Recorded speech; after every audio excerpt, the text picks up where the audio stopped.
Press live. Too early. I wasn't ready yet mentally. Don't look at me.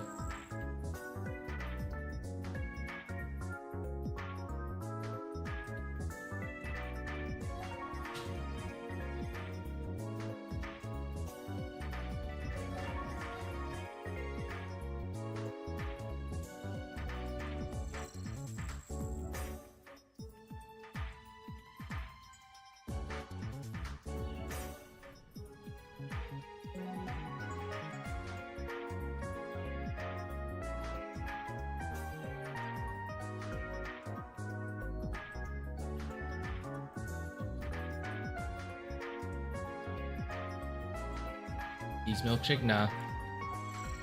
Unfortunately not. Just a regular iced coffee I made at home out of instant coffee. What do I want to do? Aka. I am.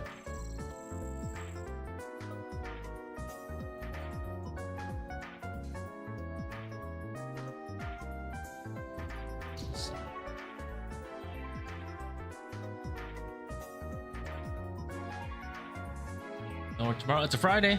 We're saved. You're saved. I'll have to edit the videos. Oh, I can edit.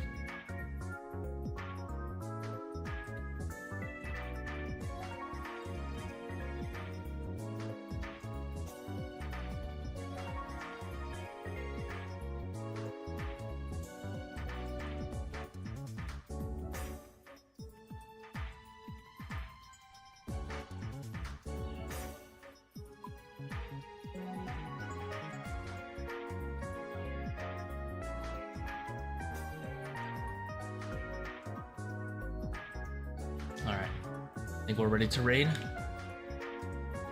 Clear out the desk. I'll be honest, my desk is always like kind of messy until I'm about to game. I have like my water bottle sitting around, some pot. Salt when your stats tick down? Depends. Like in my very first salt I won't, and then from the second salt onwards I will, yeah. Like I'll try to time it really well so that like right after a 15-second interval, like 14 seconds, 44 seconds. That way I'm getting like the max salt bonus. That's usually after the first salt.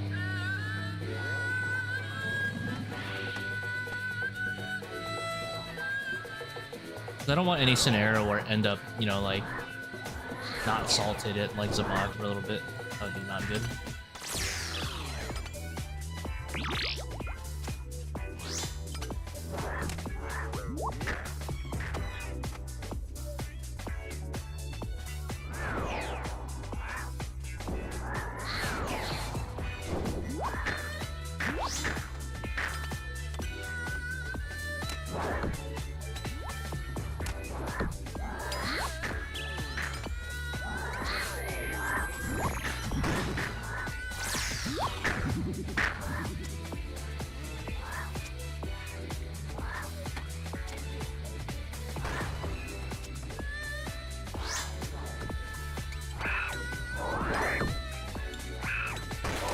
Damn, wasted that one. Sad.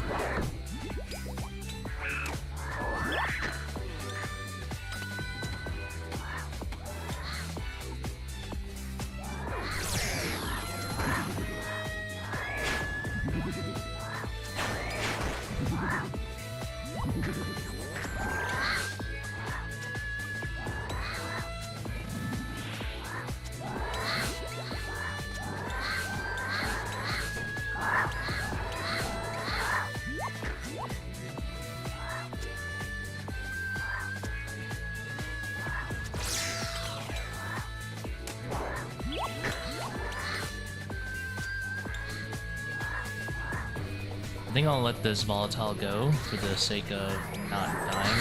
Puzzle.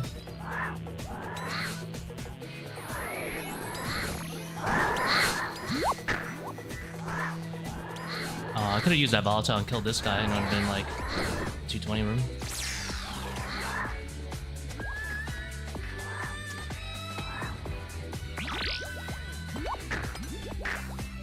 $215.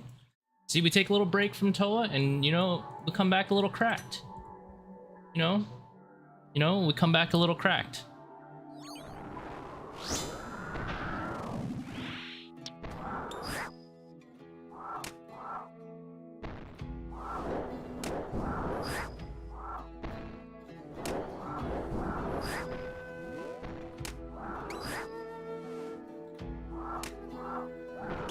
Ah, I messed up. This is probably gonna throw a rock. I'm out of cycle right now, but I'll figure it out.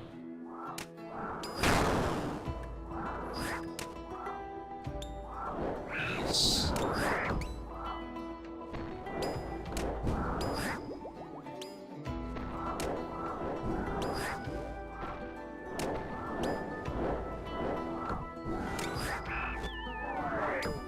Don't think I could wait a tick here, so I'll just go to that.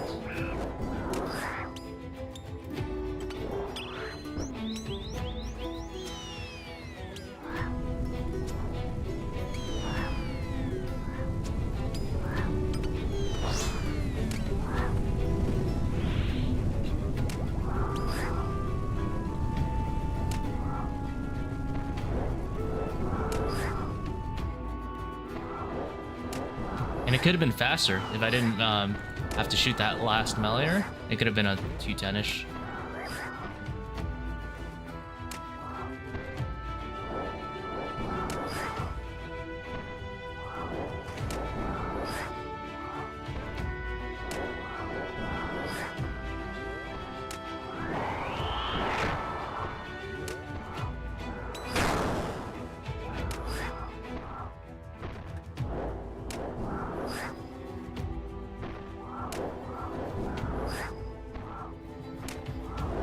Be like that, David.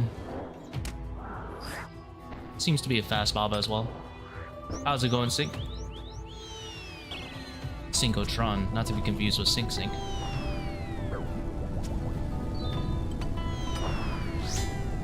Not to be confused with #1 in the world, Blatorba.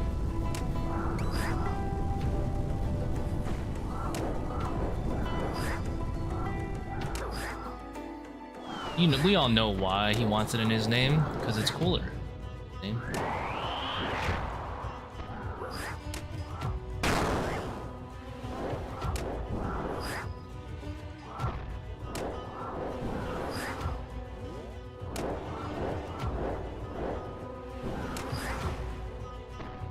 For green log? Oh, that's depressing.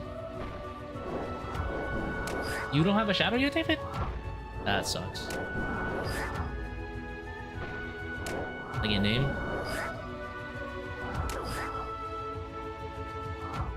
Bro. It's messed up. Jack is doing you dirty, man.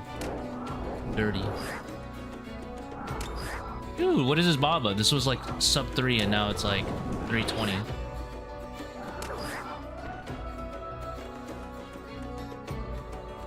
$320, look. I live here. I know the times just by thinking of them.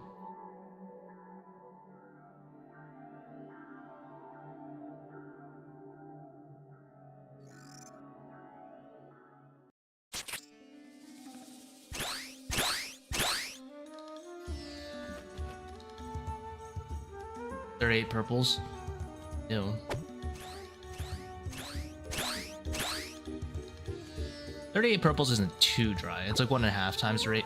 For me, like dry it is like 2 times the rate. What the hell? How fast is this guy? You guys saw that? Scarab was zooming.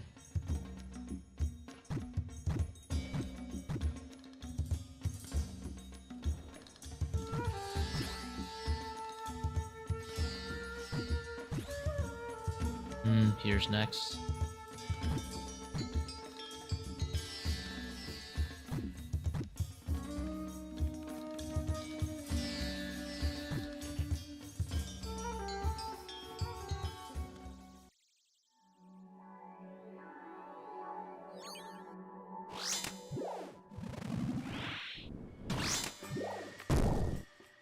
I live here, you can't cancel me. Dude, if Jagex ever introduces MTX to the game, I will ruin the economy. I will, in fact, take my entire cash stack, buy bonds, and just leave them there. I will eat up the membership and drive up bond costs so no one can play the game. I will be that guy. I will be the most chaotic evil. I'll just literally have like 400 bonds that I'll never use. Or I'll even nuke. Ruin it for the cash. Gold farming crazy. Like, oh, but you're just funding the bond buyers. It's like, me? I'll never actually sell them. They'll never re-enter the economy.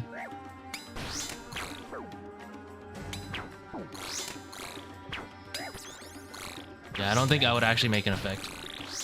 Even if I dropped 3 bill on it.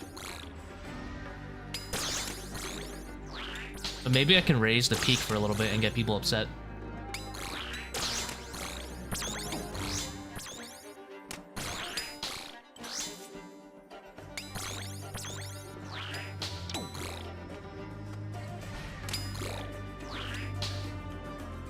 Like, on an overall basis, I probably wouldn't affect it, right? But I only need to affect it for a little bit. Let's say drive the price up from like 8 mil to like 11 mil. To really piss off people. They'll be like, wow, look at this new peak in bond prices.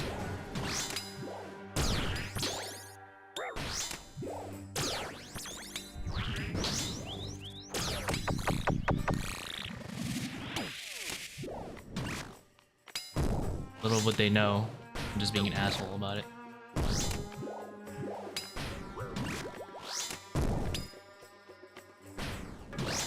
Oh, level 2 Kephri so much faster.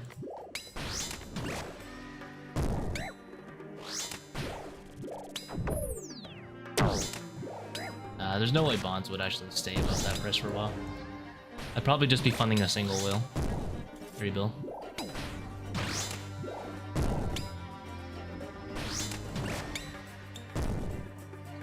A ladder attack.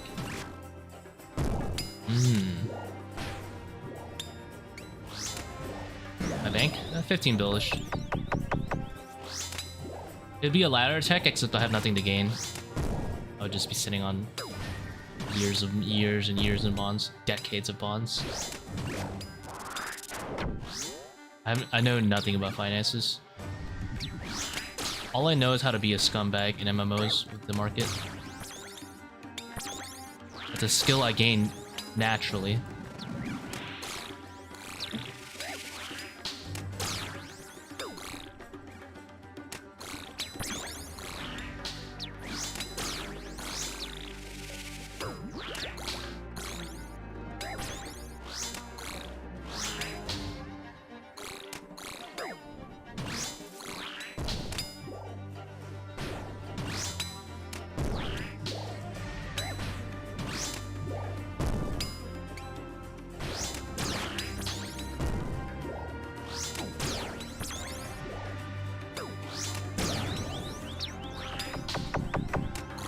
Uh-oh.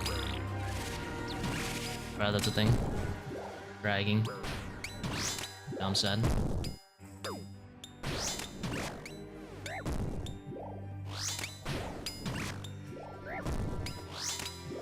Hit a lot of top in the past, yeah.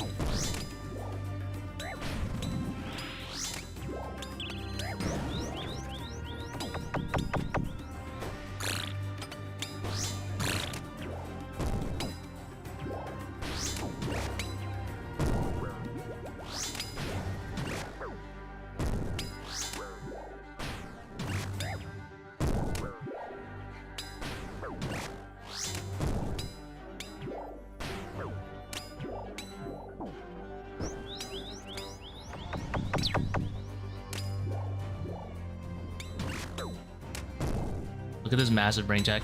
Now the agile can't hit me. Can't annoy me. I'm gonna kill the ranger now. Gonna kill me? Doesn't look like it. Doesn't look like it.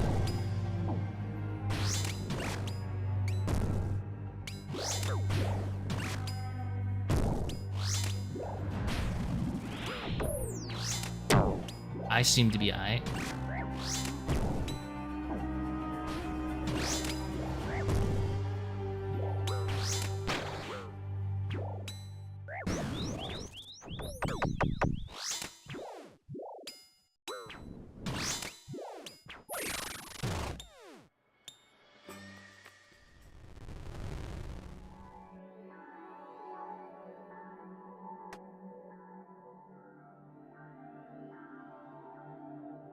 If I really believed that was in danger, I would probably shoot it. But I seem to be fine. I am the danger.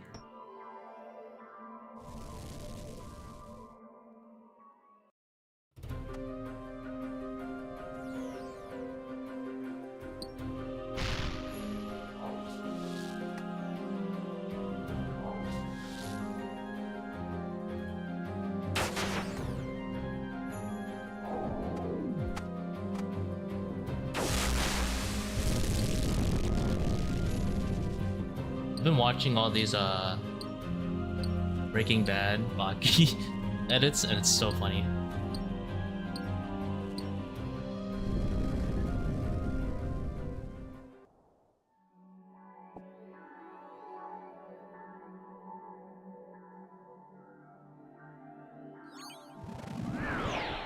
One down Aka puzzle, it's so juicy.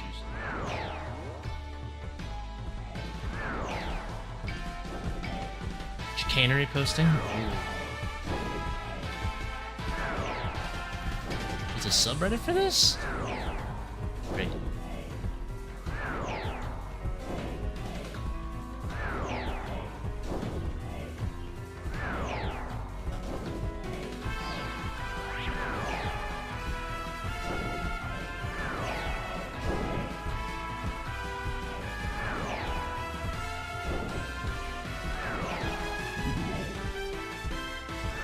No.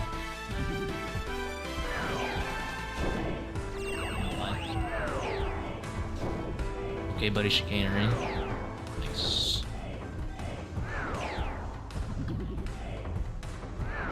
Name is Skylar White, yo.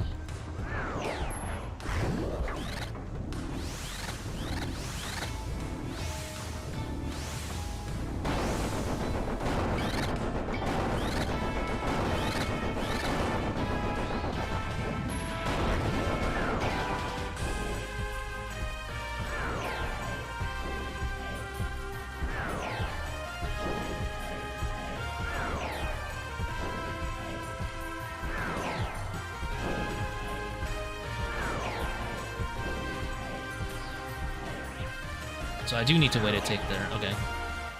I wasn't sure if I needed to. Okay. Lost a hit.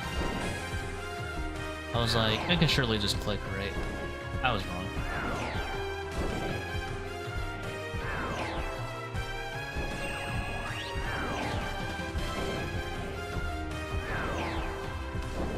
When I was transitioning there, I should have moved from here to here. And then attacked, and then moved here. That's what I should have done.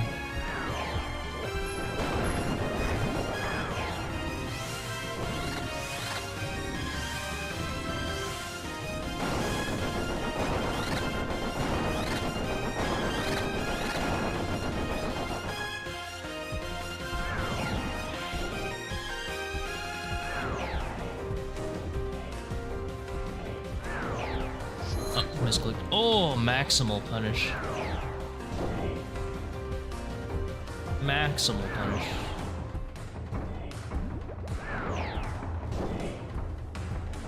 Oof.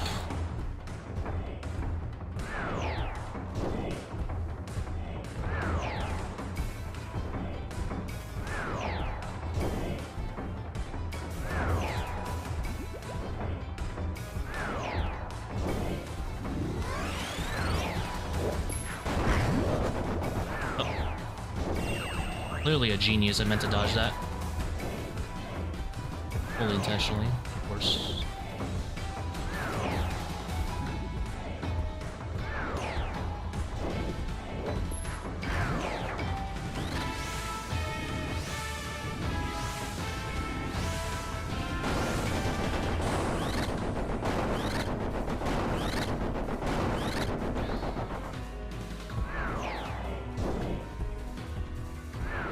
How's it going, Saucy? Chilling right now, doing some late night raids.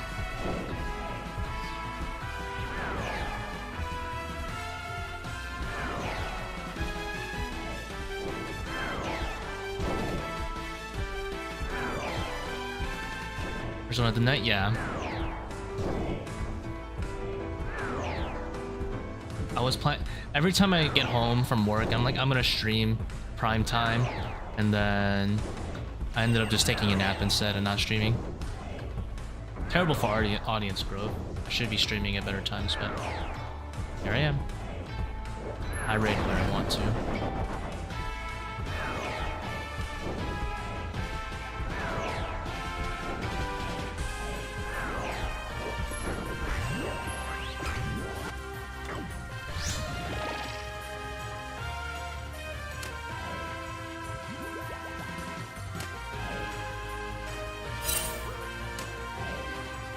Dude, what am I doing?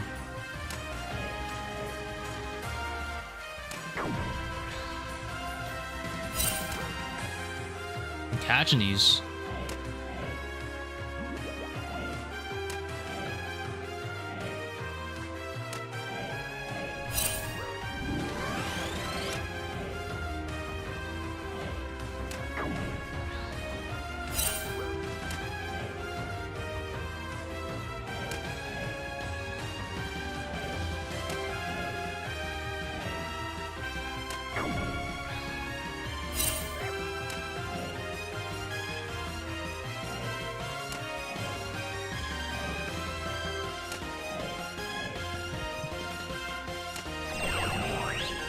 That last phase took so long.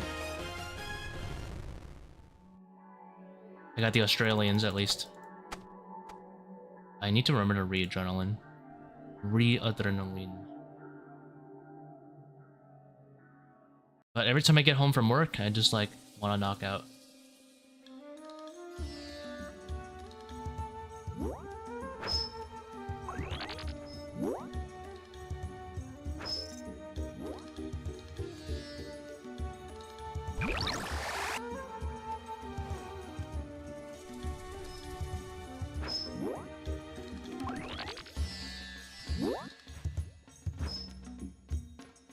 Where do I work? Work in a dental office. I gotta tell you where, but work in a dental office. What's the best fruit roll-up flavor? I don't even know what the name of the flavors are. Got me on that one already.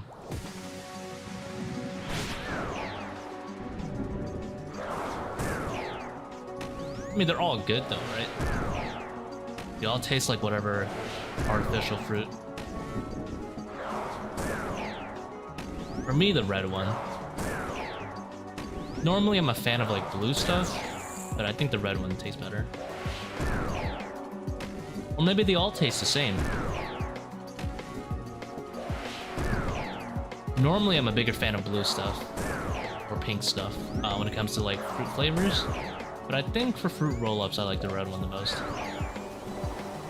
But they're all good. Like, they're all good.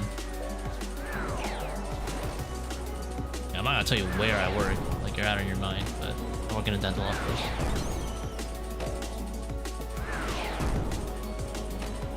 I work for the FBI.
We submit our offering to Zebak.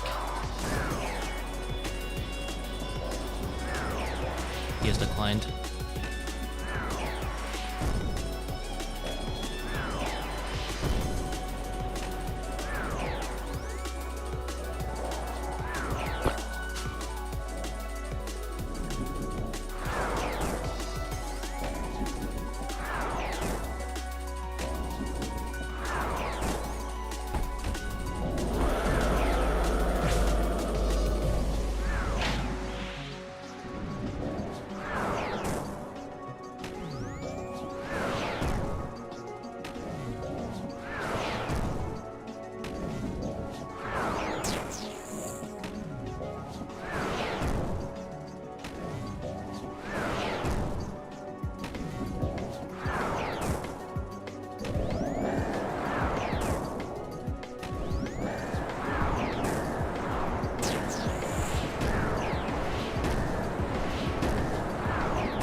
I got bored, I just wanted to click.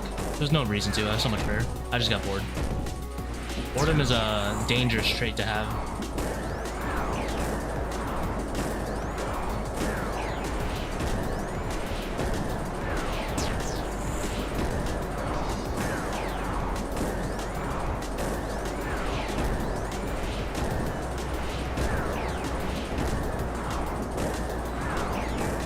You know what they say, fuck around and find out. I'm about to find out.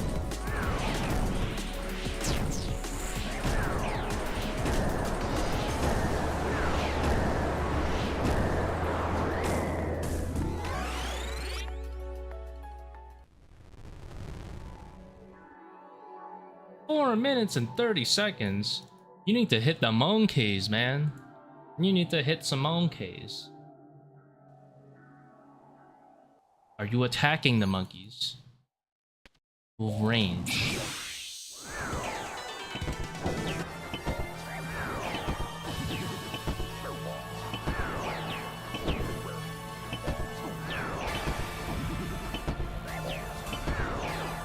Like a monkey.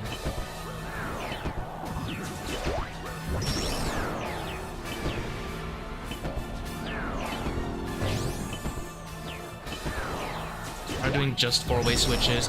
I mean, most of the room is just minimizing your tick loss with your ranged weapon, whether it's webweaver or blowpipe. Probably just losing a lot of ticks. I know one of the biggest mistakes is I'll see people doing like 8-way switches all the time for the monkey room when you just need to do a 4-way.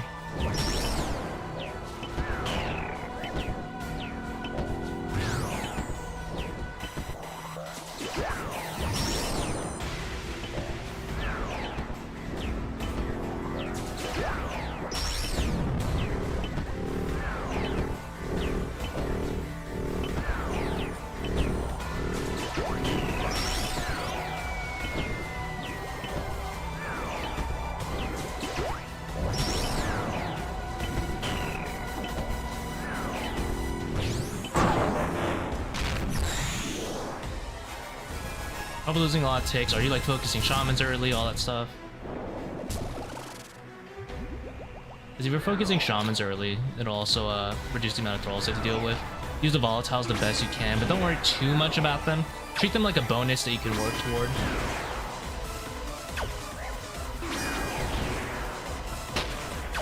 I would just say watch a VOD of like the way I've been doing Monkey Room, or maybe you could watch a Momo Flip has a recently he uploaded a video with the Venoms, the circle method, if you want to try that as well, although it's more chip damage. You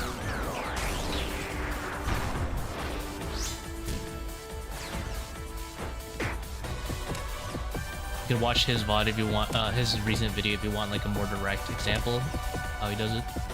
He uses blowpipe, I assume you do too.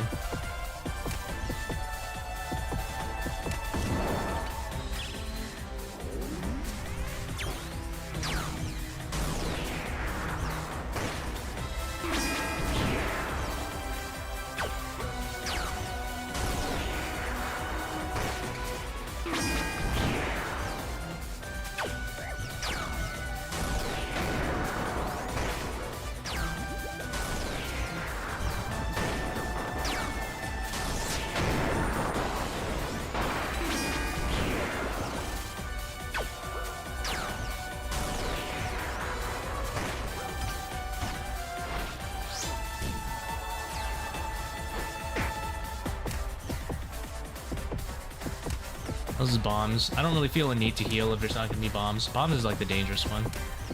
The other two are just haste spot bubbles. I'll just get on my last adrenaline here later.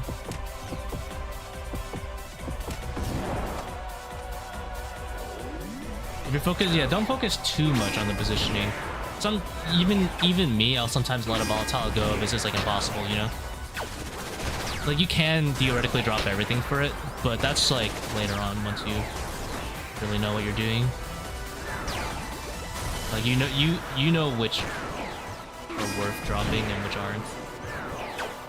For now, just focus on tick uptime, because 4 minutes and 30 seconds, you can't owe it to just like, you're probably losing just a lot of ticks doing everything in general, not just positioning shamans. It might be while switching, it might be when you're attacking venoms, you're afraid of getting dragged and stuff like that.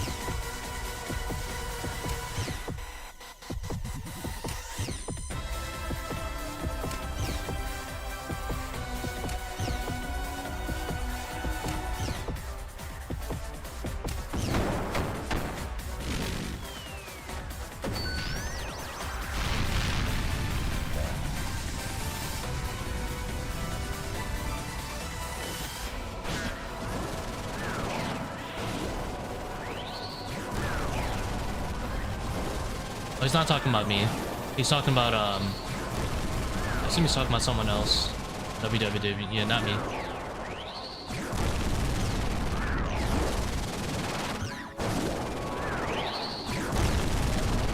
Outlaws will take it soon.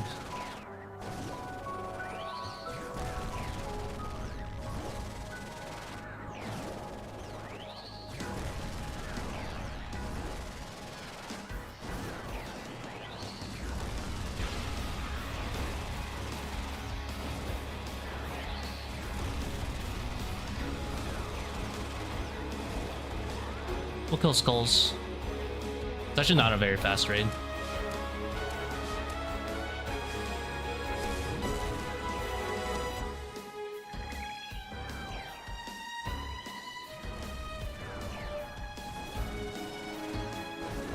Not really worth killing skulls, to be honest, for this one. It's not really a PB or anything like that.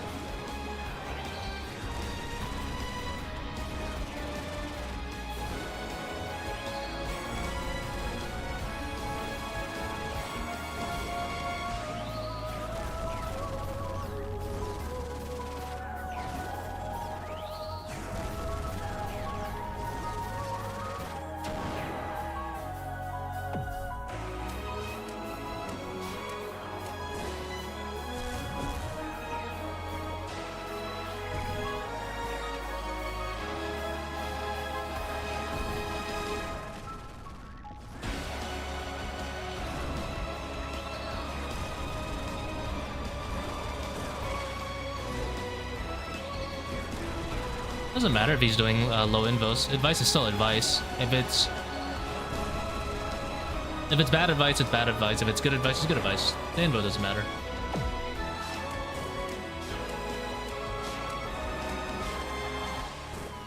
Like, I'm sure someone who's doing like 300s only can still, like, someone who's efficient doing 300s will still tell you Overlords is bad, you know? Still good advice.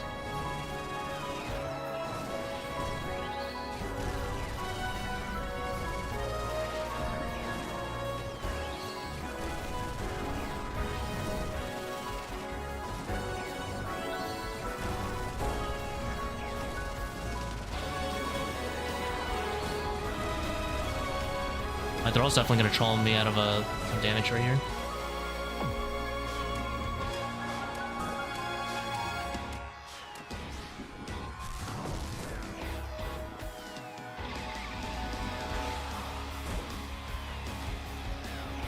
I won't have enough spec to heal because I didn't skull skip. I didn't consider that actually. Because I use accursed sceptre, I actually won't regen enough because I'm going too fast. I won't be able to heal for this kill.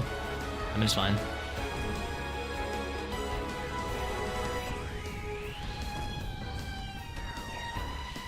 I won't need to heal because I won't take damage.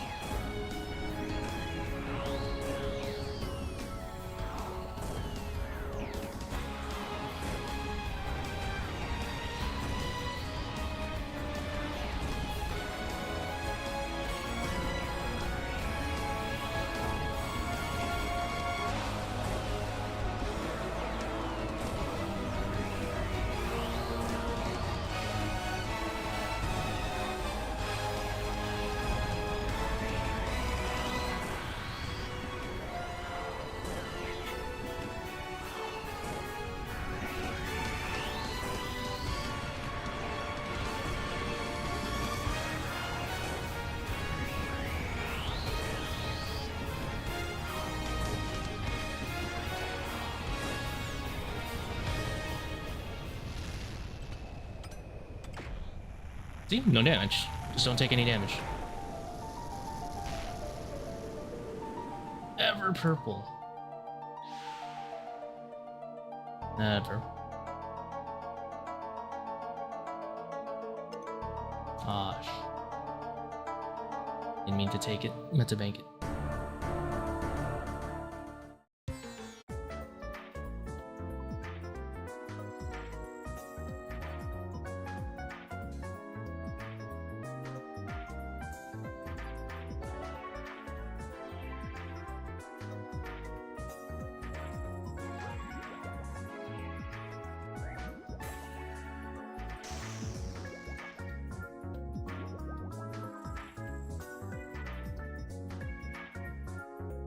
Yeah, chat's getting a little spicy. You guys gotta chillax. It's only game.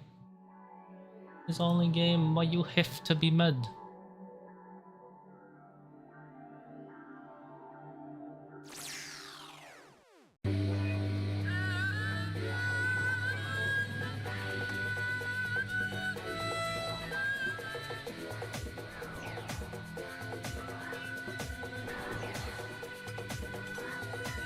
Just let it go. I don't know what's going on, but just let it go. Who cares?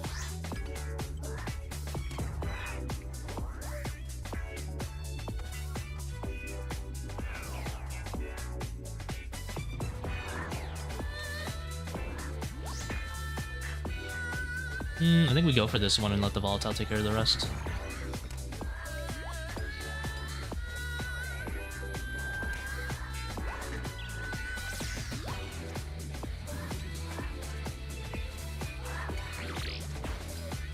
Major wave. Volatiles over there.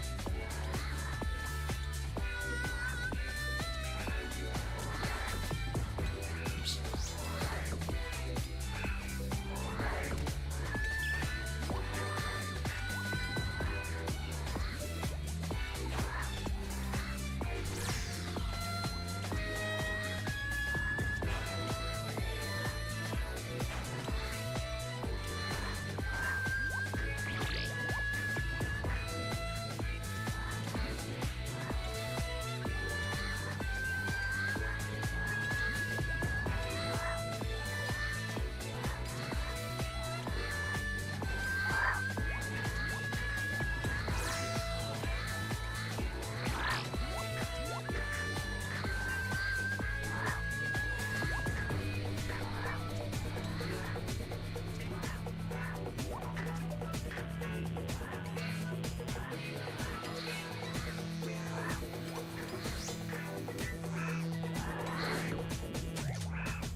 Oh, Rapier let me down.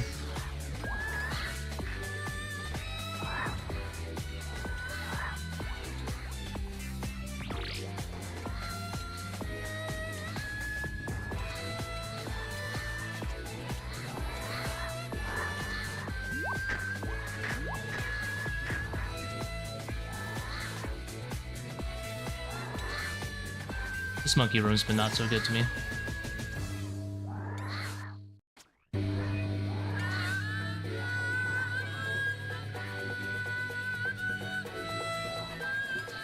This dude, bruh. Well, if not good, it's 250. We'll take it.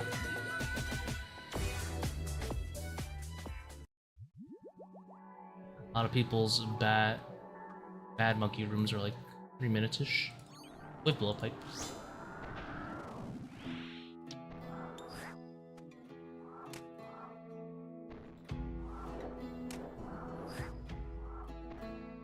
Big bone dagger.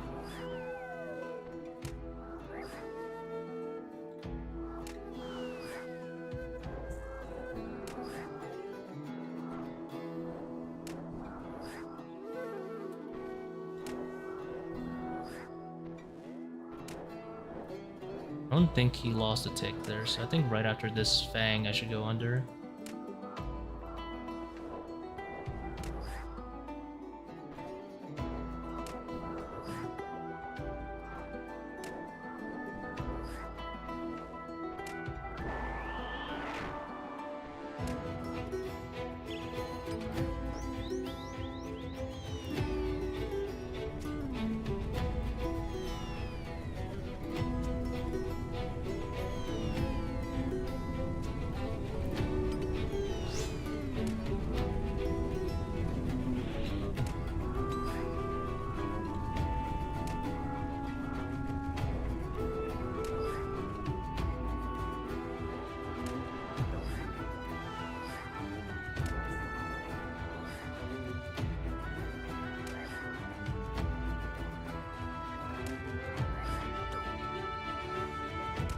Ow. Where'd my HP go?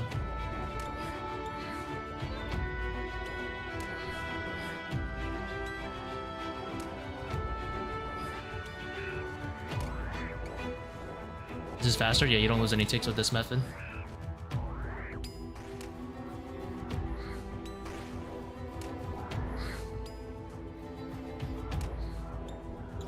Up here. Here, I'll do it. Regular red X. Punk. Alright, I was punished. For meleeing it, I got hit by a little sarcophagus thing.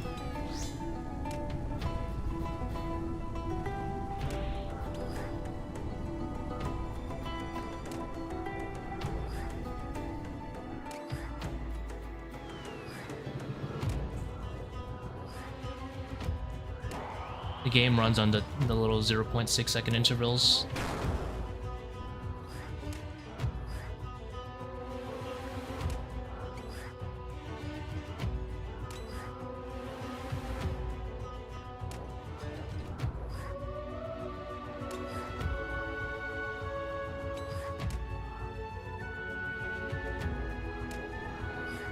Pretty important skill to know your ticks, yeah. I'd say so myself. Pretty important knowing what a tick is. 306, a little bit faster than last time. Makes up for the monkey room a bit. But yeah, like the whole game runs on ticks. Like it takes 5 ticks for a fang hit, you know. The other red X method is a 6 tick cycle, not a 4 tick. So what ends up happening is you just end up losing a tick that you should be attacking with on the fang. It's just DPS loss. No need to do it. This is the ideal method where you basically kind of tank rarely,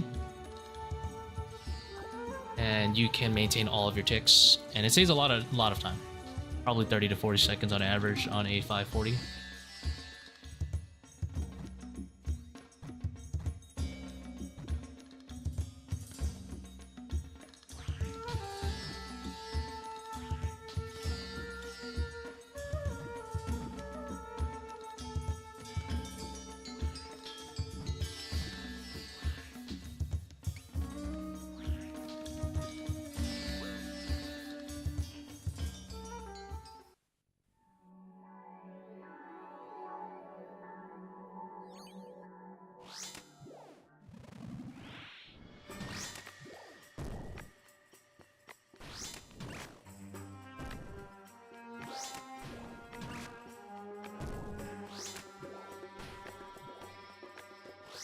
Team Raid, ZCB with Void Waker, ZCB. Because things like Akka Shadows in particular, have very low defense, and you'll have about like 90% plus accuracy with the ZCB, and you'll always hit 110s. But you do want to like actually manage your adrenaline pretty well. And then same thing for like Ward and P4. In solos, the second DCB usually only hits like a 70 or 80 depending on your invo, whereas in teams you're pretty much always getting like 110s.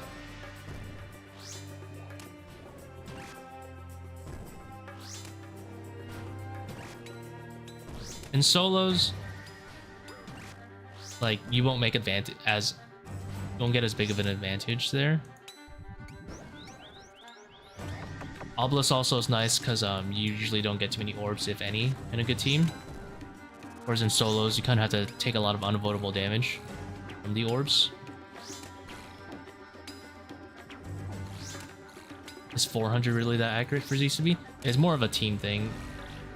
It's just that things actually have HP to be worth ZCBing, and you don't take as much damage in a team raid. So other aspects to consider just other than just invocation level, you know.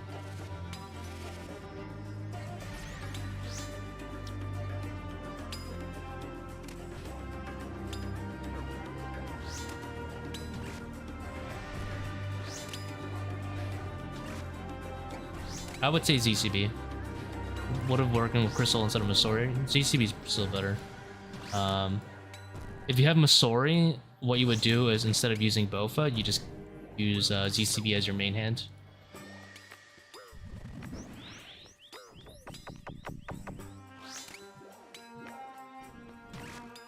my Bone Dagger. Because Kephri has, I believe, quite literally 300 slash defense. So this is like the best spec I have in that case. Very niche. It's like a 500 plus thing. You want the guaranteed accuracy from the Bone Dagger. BJ's is almost never going to hit here. It's even better than like a Void Waker spec because I get to either pick one Void Waker or even two Void Wakers versus one Bone Dagger, and one Bone Dagger is still better. Not by a huge amount, but... And then for Baba, it's a wash. Like, save so much time with a Bone Dagger on Baba and high invo. BGS is like only like a coin flip at best for Baba. Not to mention the defense floors. Like a BGS hitting a 60 is literally the same thing as the Bone Dagger hitting a 20, other than, you know, the 40 damage.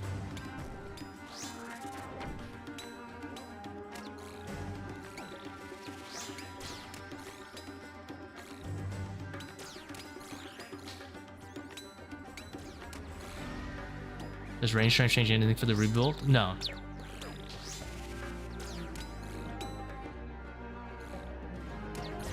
The reason I'm saying you should main hand the ZCB is because they're pretty close when you have Crystal, but it's in the favor of both a little bit. Once you have Masori, ZCB is pretty much straight better. But even with Crystal, you're using the ZCB as a spec weapon. Was I double dunked? Yeah, it's because I dunked here and here.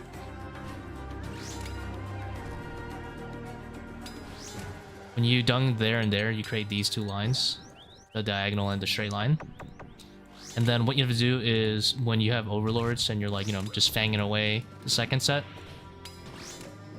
when the Arcane teleports to the northwest here, you want to melee it, and while you're meleeing it, you basically run here. You don't really need to remember the exact spot, you can just remember the corner if that helps. When you do that, the ranger, in an attempt to see you, will actually shift himself one north and push himself all the way back there. If you don't do that, he'll be like down here instead. It's just, you know, one closer to you, and he actually can't see you.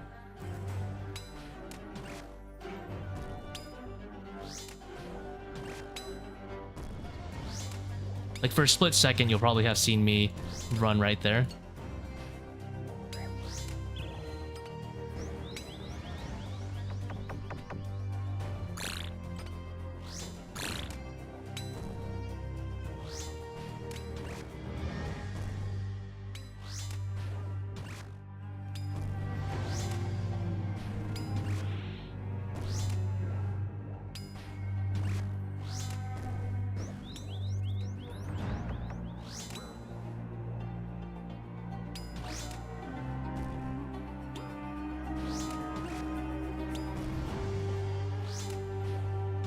Yeah, draws to go.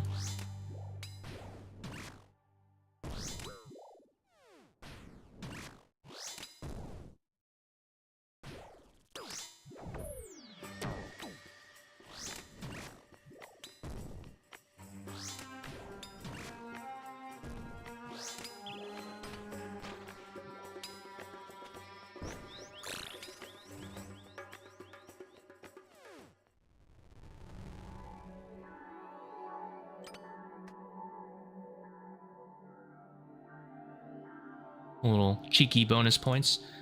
We got a level 4 Akka though, which is extremely sad. I probably shouldn't smash my pickaxe if it's level 4. Very high likelihood of failing at least one DPS check. So we'll play it safe. Save it for specs. Masori's ECB is probably better than Bofa. Yeah, pretty much in most places. There is some like loss that you'll experience at like Inferno, for example, because obviously you don't want to be like rebuild spamming in the Inferno. It's for like bosses.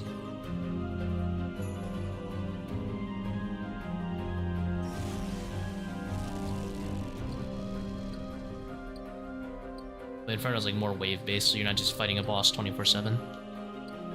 Yeah, most places Masori's ZCB is gonna be better. Like Nex, Chambers. Pretty much in favor of the ZCB.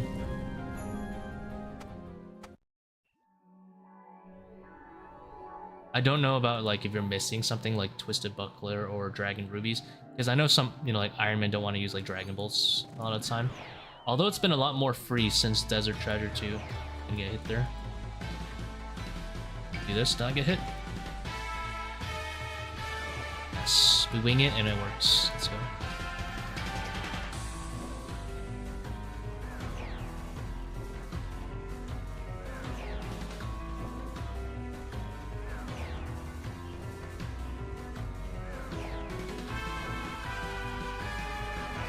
Why not change to accurate here? I'd rather have the defense experience, I'll be honest.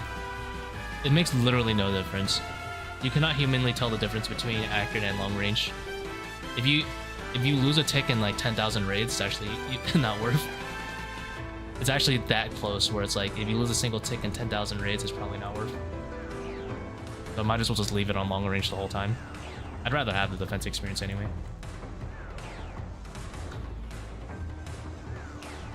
If accurate actually made a difference, like let's say +1 max hit, or like let's say +10 magic accuracy, sure. But it's unfortunately very irrelevant.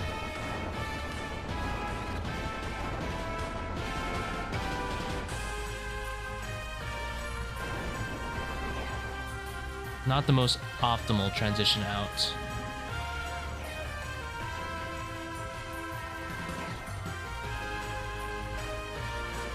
There is one spot where Bofa is considerably B. There is another spot in ToA where Bofa is considerably better than ZZB though, and that's for P2 Wardens. How did I learn to butterfly? I seen it and I did it. Simple as that. I saw someone do it, they posted a tile markers and I copied them. Simple as that. I didn't need an explanation. It was just attack here, here, here, here, move like that. That's it. I saw that they attacked here and here, and I copied it, and that was it. It was as simple as that.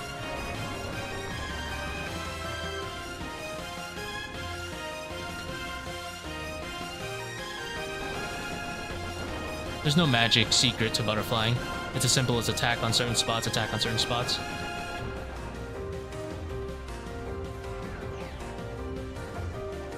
Master all mechanics. Maybe like such as Red X and Butterfly. Well, I actually didn't bother learning Red X until several hundred raids because, in my opinion, regular 6-tick Red X that everyone else does is not really worth it or needed until you're at like over 500. But as for butterflying, I learned that pretty much like 2 days after the method came out to the public.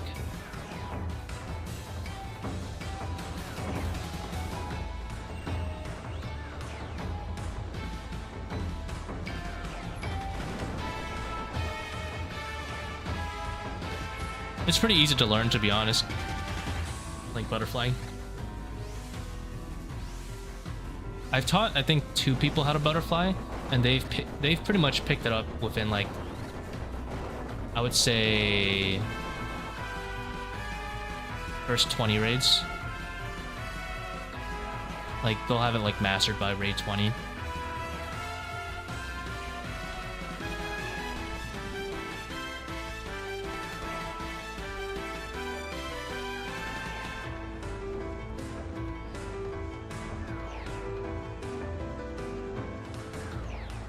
Regarding the transitions, though, oh, I didn't move fast enough. Ah, punished.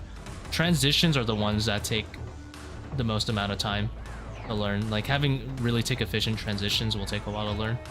For sure, that one will probably take you like 200 plus raids if you're like active.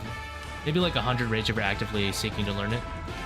I'm not gonna bother skipping this if I fail it. Nice.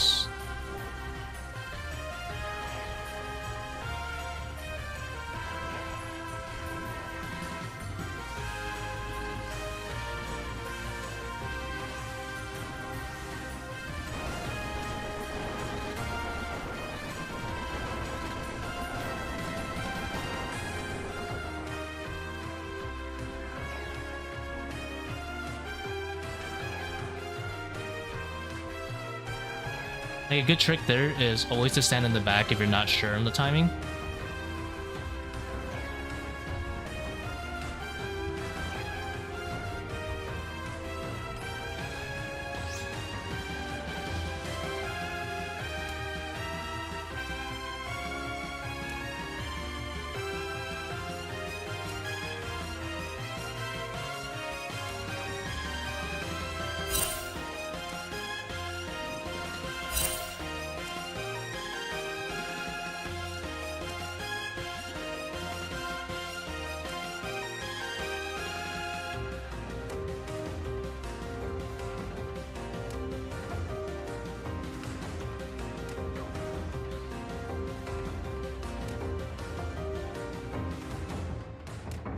Man, 155's absolutely not.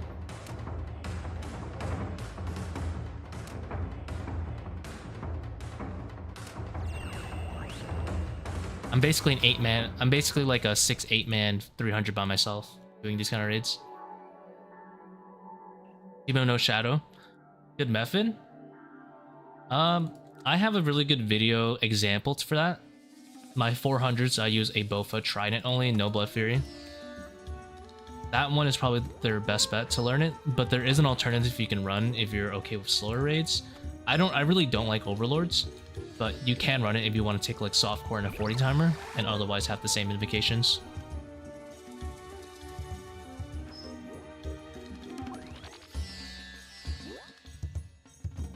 I'll probably need to re-adrenaline. I don't think I'll be able to make it here. Yeah, for sure not.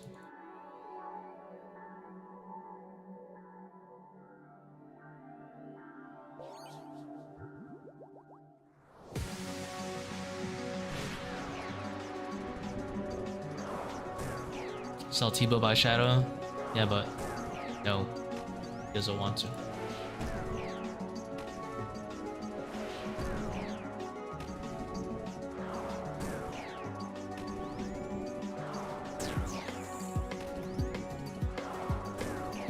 Anyway, if you need to rely on a Shadow to break 400s, you're not in the good mindset of improving as a player anyway.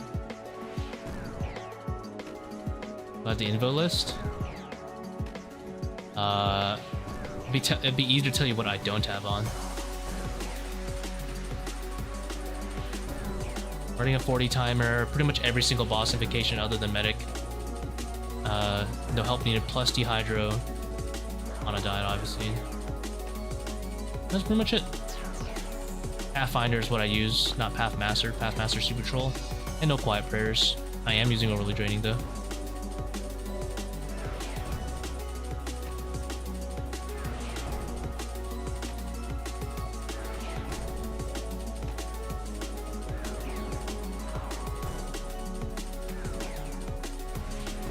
It'd be like easier to tell you what I don't have on.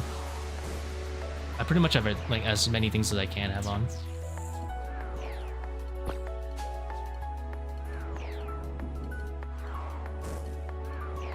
But if you're looking for, yeah, like a 400, I would say look at that VOD and see how I run them. You can always run the Overlords as a like practice, less efficient style of running that raid. And then take off some stuff like, I don't know, Ancient Haste. I wouldn't really recommend taking off Ancient Haste though.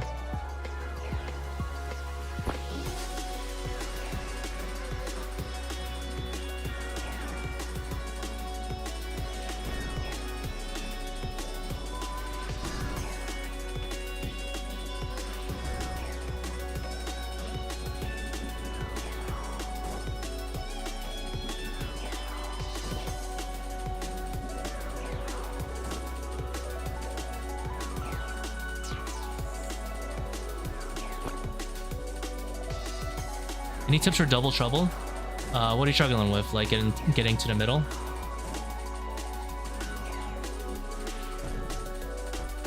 Guides mentioned no crystal helm. Definitely don't do that.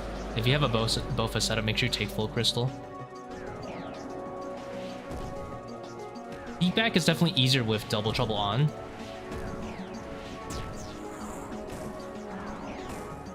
Brain farts? You're gonna have to be specific This is like part of the learning process. Be specific on exactly where you failed.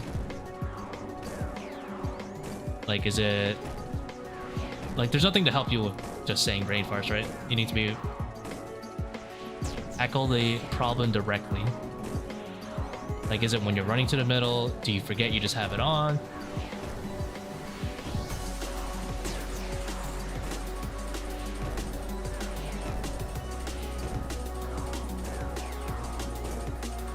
I think he needs more Pathfinder. You should definitely have Walk the Path for a 400. The way I like to do it is I usually just click the symbol in the middle, and then I'm ready to turn like left or right last second. Like, I know the most common what people normally say is like, oh, just run even tiles. But if you want to be very specific, you can run any amount of tiles as long as you turn a little bit last second, which is like the trick I usually employ. I'll just randomly click middle, and then I'll just like turn last second.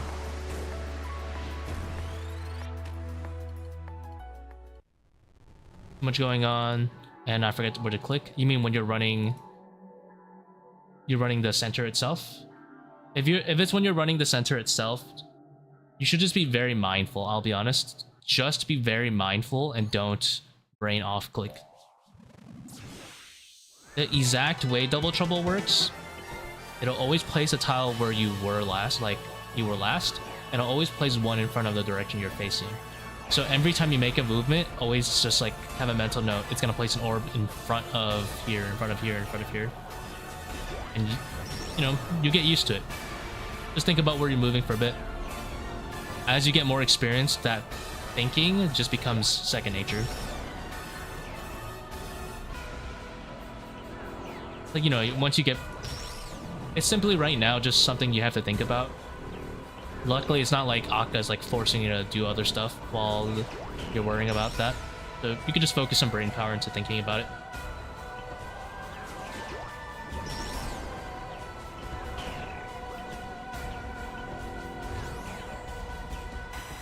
Like, I had the same problem when I first started. I would just like head empty and just start clicking without thinking about where I'm going.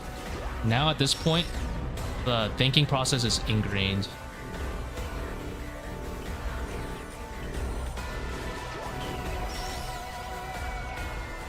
Where I feel like I'm not even thinking about it anymore.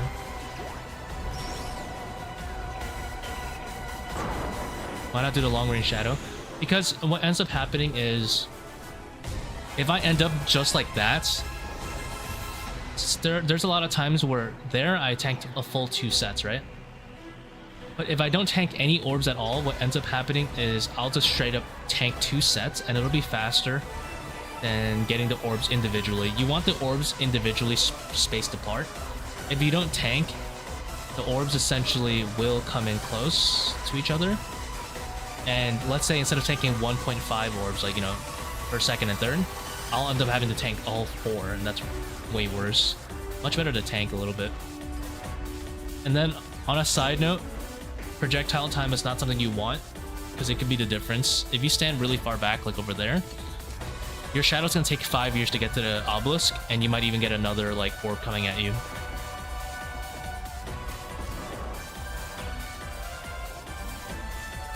So it's always better to finish off the obelisk close no matter what in any scenario. But yeah, tanking spaces apart the first and second orbs, and subsequently the third and fourth, fifth and sixth. And having that space is important because it could be the difference between, you know, instead of tanking 1 and 2 always together, 3 and 4 always together, 5 and 6 always together, you might be able to, you know, get away with only tanking 1 of them. On average, it's going to be better. The tank. I forgot to adrenaline. Holy shit, the sunspec. Doesn't matter too much, I think.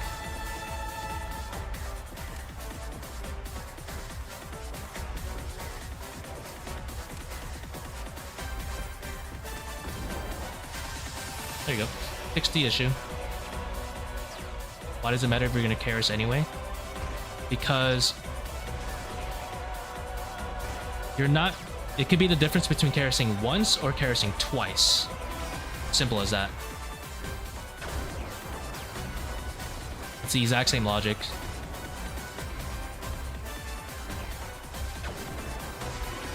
like a lot of the time,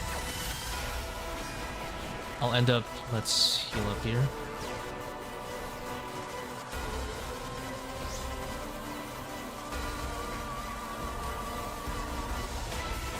A lot of the time, I'm only gonna tank the 3rd orb, and I'll finish it off before the 4th orb hits me.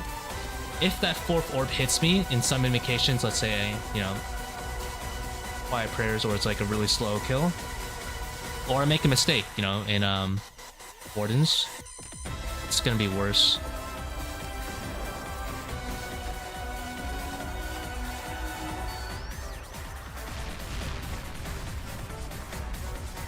As far as I know, there's not really any logical reason to not tank some orbs in a solo, like in the beginning. Not the actual like 45-30, but you know, little pebbles.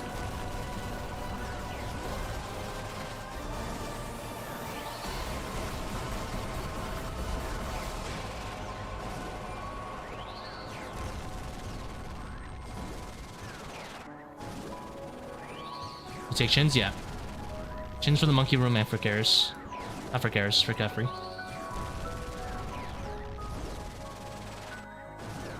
Like, don't think of Karis just as, oh, a free ticket to 118. It requires spec, it requires prayer. The difference between 1 and 2 Karis, you know, is a big deal.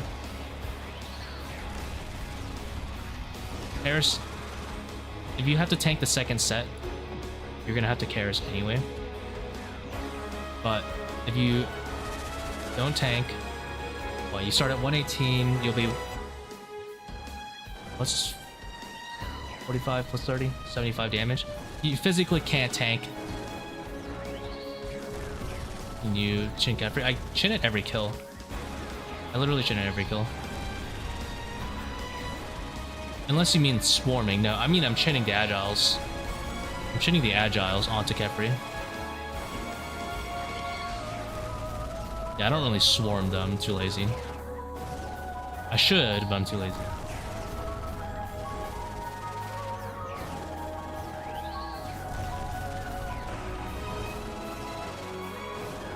But for like orbs, if each set you're counting at 75 damage, because now the sets are combined if you're not tanking.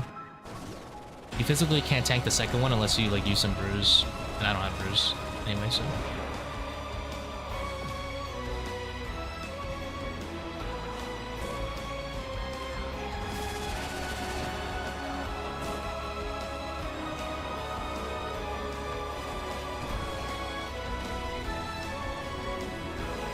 Now my 525s, I would like double Voidwaker and start chinning the swarms.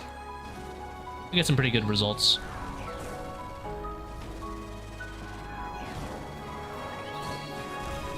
But with the lack of spec DPS for the meleeer, it's too risky getting bit. Trapping it is fine though. Trapping with Shadow and Magus is also a good substitute these days. And I can still swarm with that method. The only thing is it heals a little bit more if I noodle my Shadow. So I've really not really been bothering with it. Probably like a 20-second time save to swarm, but I'm too lazy.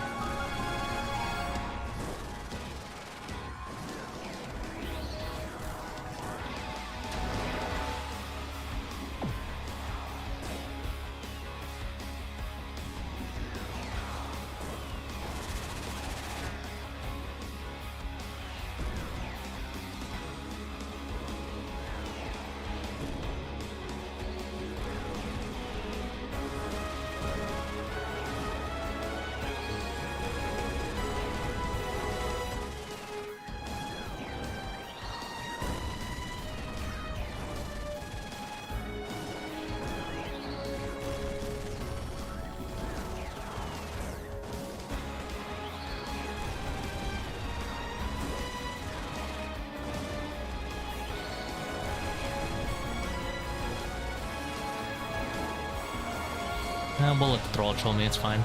I was gonna get an extra hit there anyway. We'll dodge one more.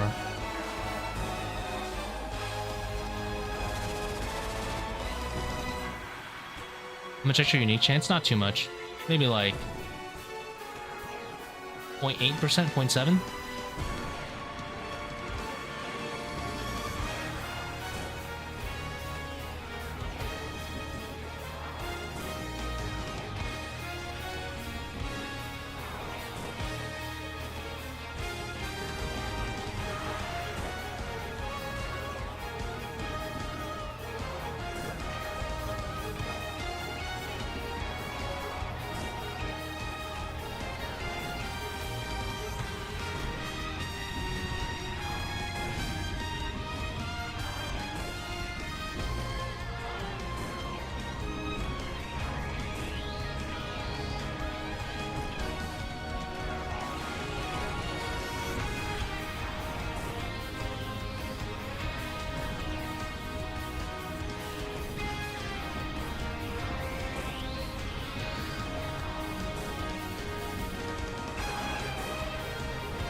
Taking damage is for, in fact, losers.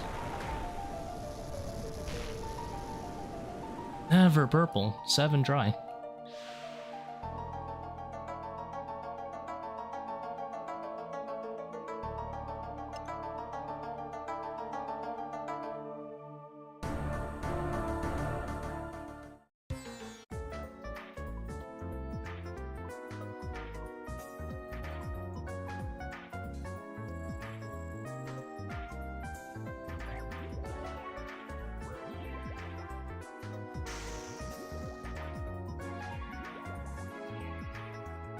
Run it back.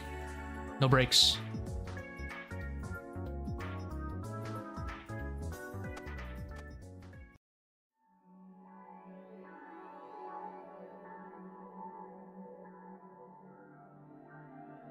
What point does my head start turning? My head's pretty empty right now.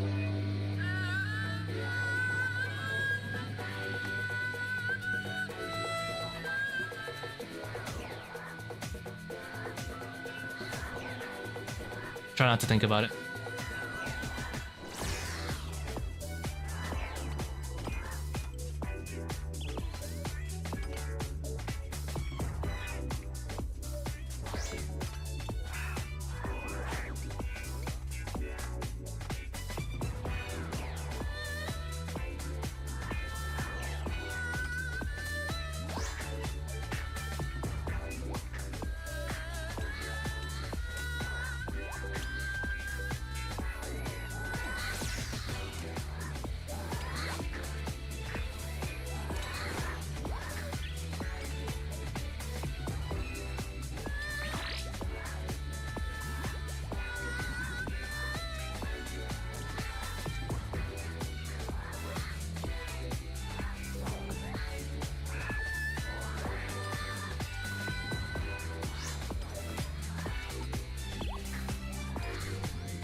Ah, venomed.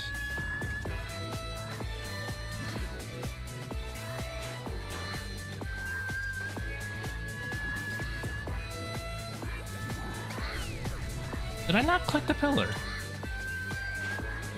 Well, that sucks.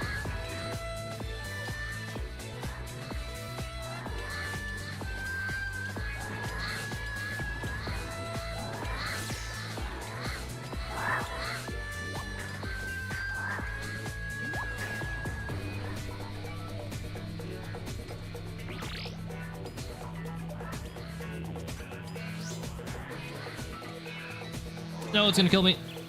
Oh, we live.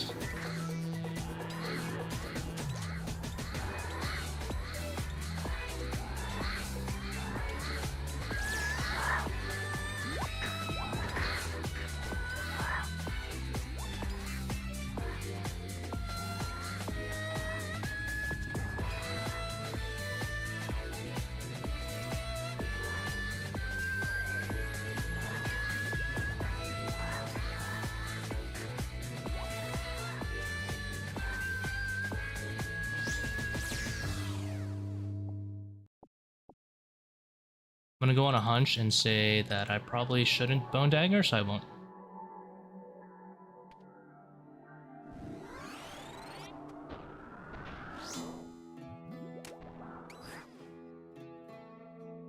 Best PVMer in game? I'm gonna give it to Calvino. I don't care that he hasn't played in years. I'm gonna give it to Calvino.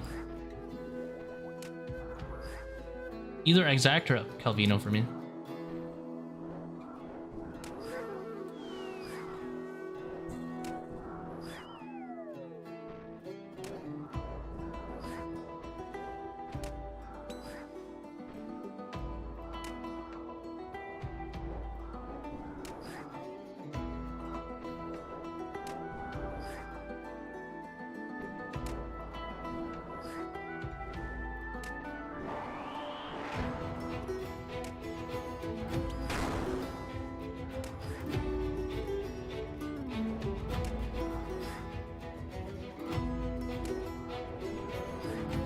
Also take care.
For me, it works. No Monkey's more practiced. And I'd probably have faster rates of Gnome, but how could you ever decline Wooks when that's an option?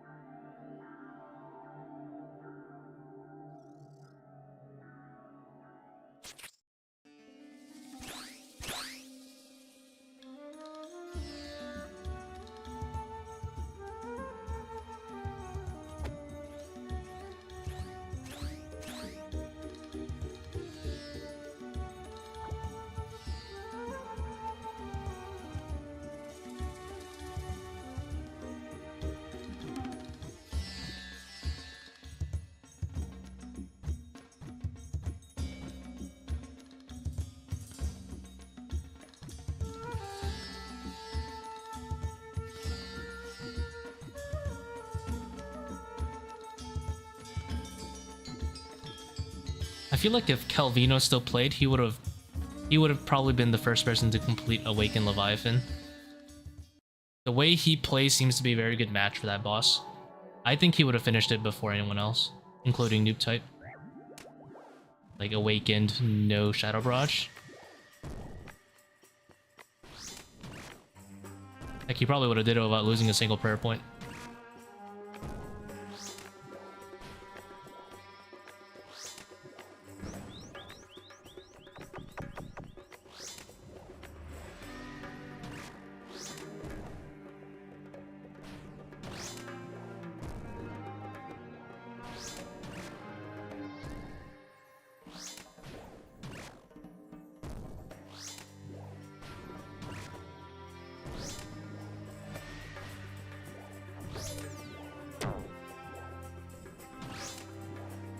Elvino hasn't played in like 4 years.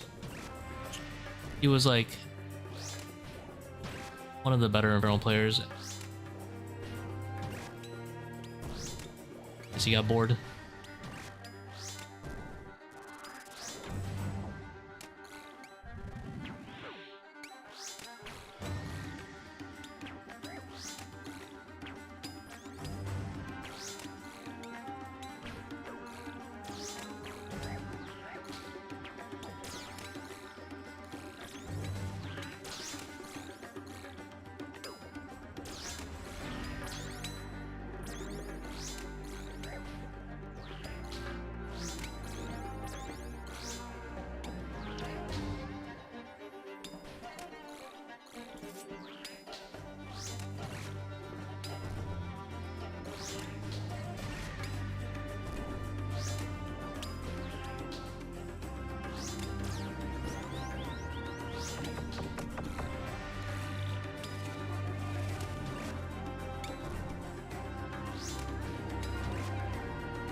Thank you for tuning in, Mr. W.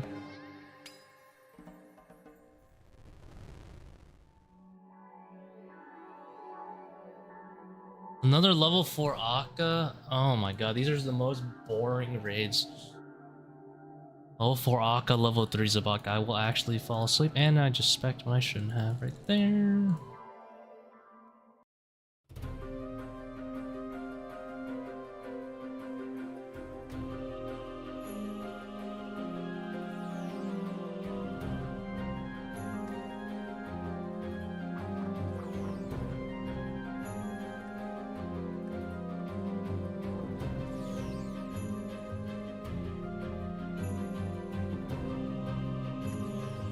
Time loss right there. Worth.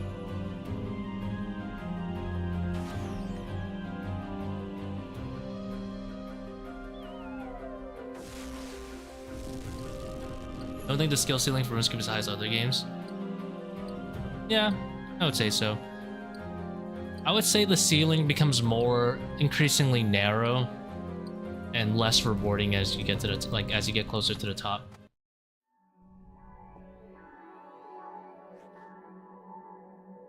Like, you know, like people start sweating like balls to save like 0.3 seconds, like a few ticks.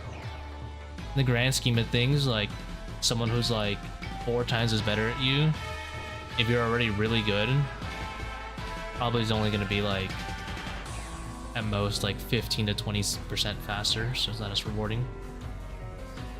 The reward ratio is pretty low for being good. It's always good to have, like, you know, something to work toward and be better at it.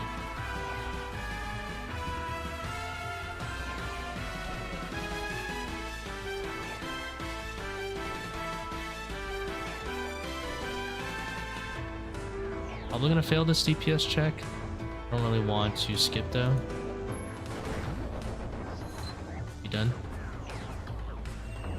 So done. I am not done.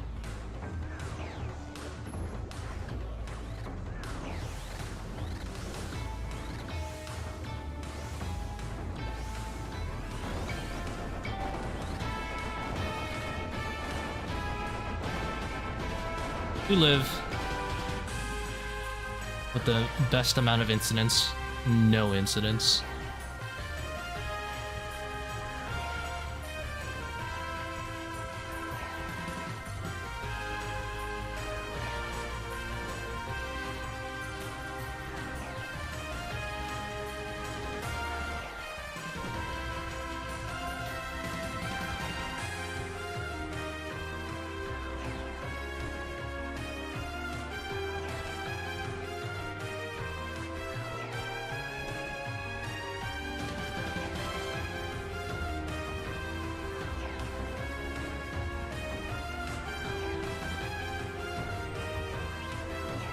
I mean, a lot of things hurt No Monkey's take on the end game.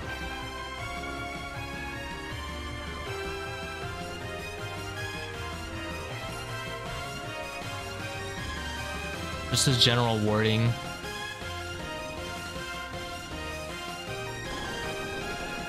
Calling it like corporate greed instead of just simply Jagex catering to the wider audience.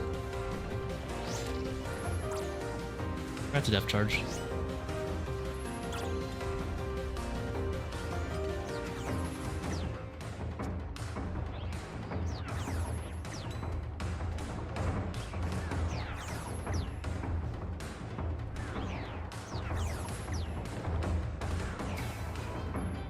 Like, I think there were a lot of ways for No Monkey to present that argument of, you know, you should cater to high level players without making it sound extremely elitist. Oops, forgot to move. A yellow one.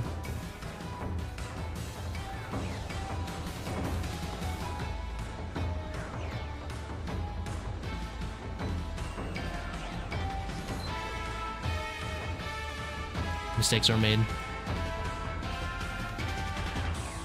Childish elitist, whatever you, yeah. just off-putting to the majority of the players. You know.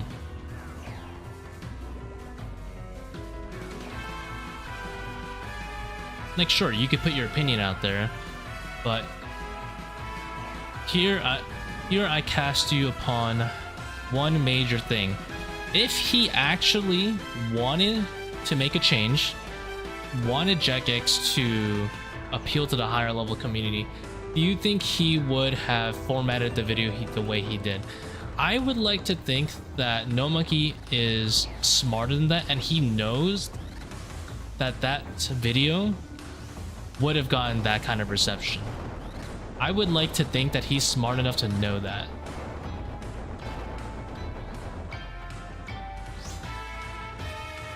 So why would he do the video?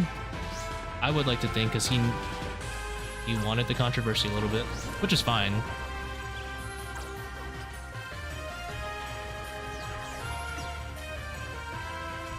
I would like to think that.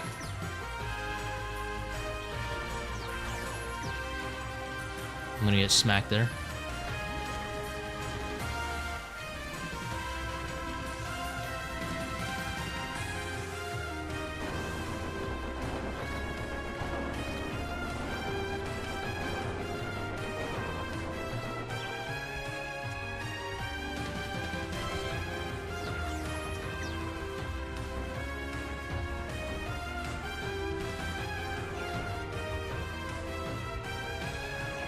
I'd be giving him too much credit? Maybe, but...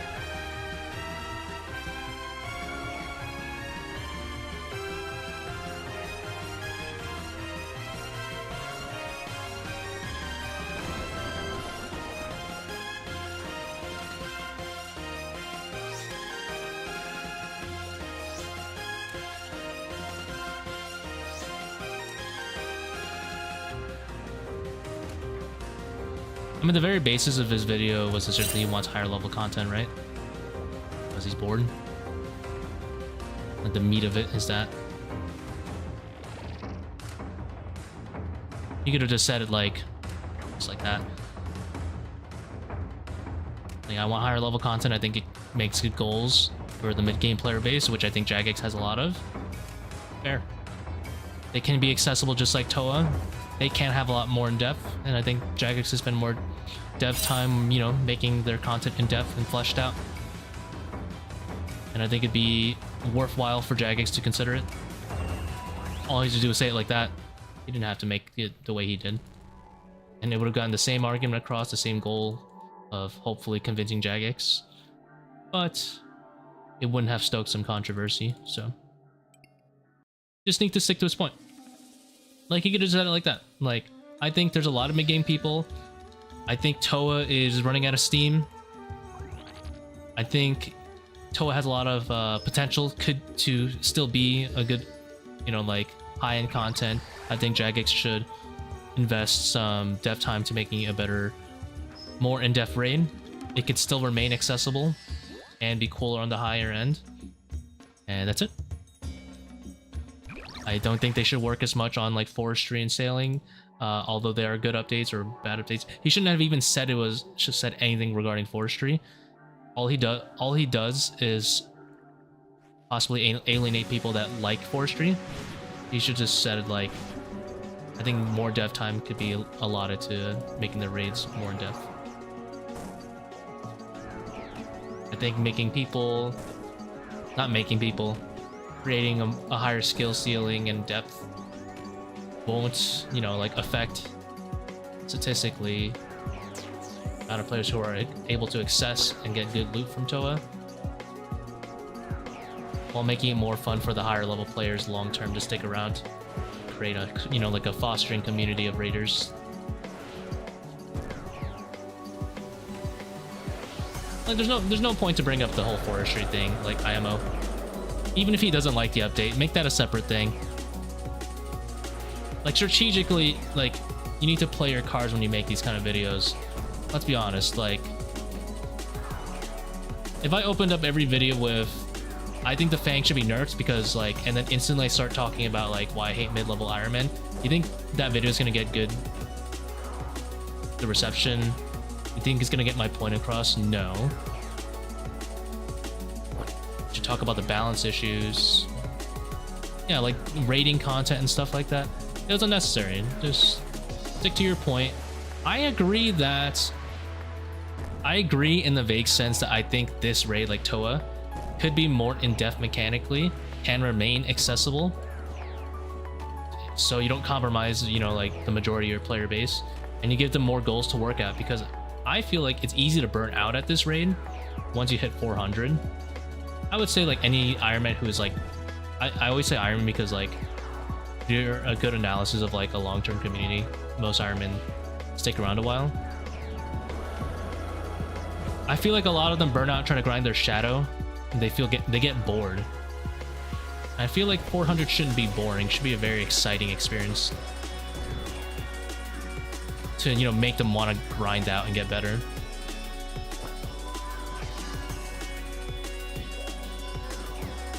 It's got a perfect skeleton like ToA. It's just a little bit of a shame that it's not being used well. It is what it is. I think there could be a lot of like low dev time to make this raid amazing, and it is what it is that they haven't.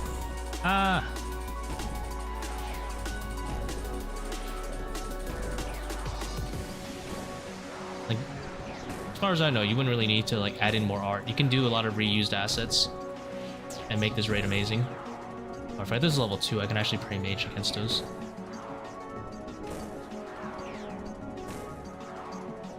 But it is what it is. Video's out, can't delete it.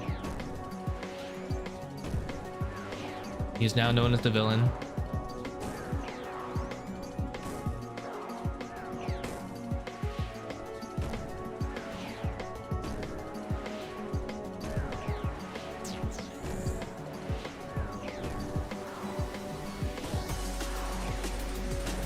I mean, you can build a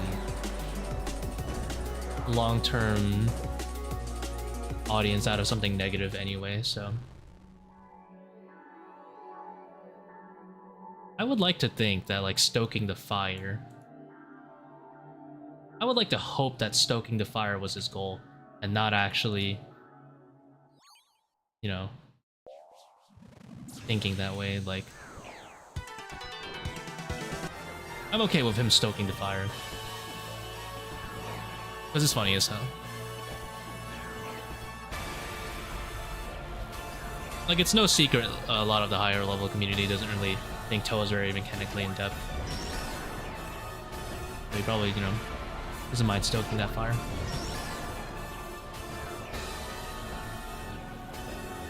And honestly, respectable if that's what his goal was.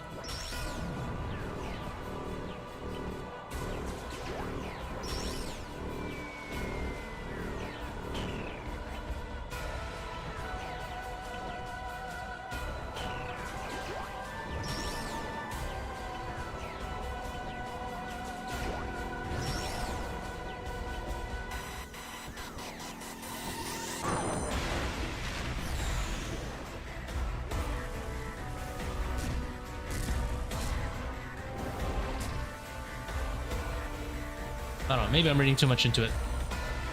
And he generally just didn't think it through when he made the video. You know who's been kind of, No, I'm still playing RS3? I have no idea. I don't really follow him like that. I haven't really had time to like check out all the RS content creators. That being said, anything I say about No Monkey, you know, it doesn't change my opinion that I think he's like a good player and all that stuff. I think he just, his video didn't serve the purpose that supposedly was the purpose of the video.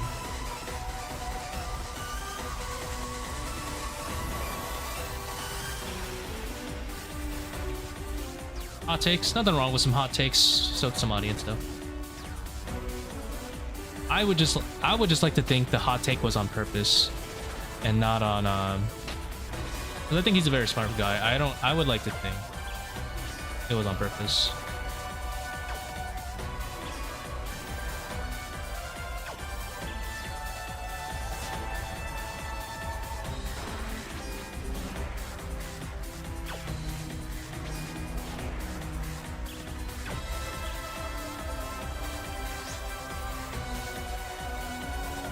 whenever enter RS3. I mean, it's kind of like a way to kind of like double down, you know what I mean? And doubling down is always like the move you want to go for when you're like stoking the fire, going for controversy stuff. You always want to double down.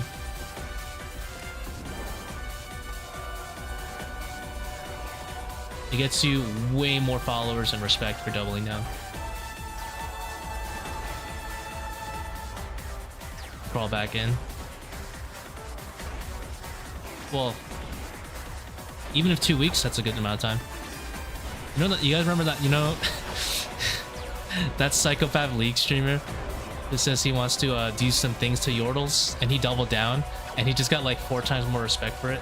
Dude, that's the funniest shit I've ever seen in my life. Dante's, there you go. Yeah, Dante's. There's the name. Otoblock is also like someone who got a lot of like Black plus viewers for his long-term depths to the community, let's say. So there's nothing wrong with using like controversy to, you know, get some views and stuff. Gotta do what you gotta do, you know.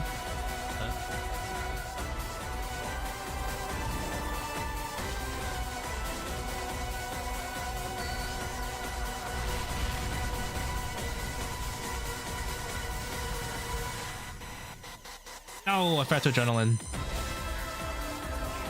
Whatever.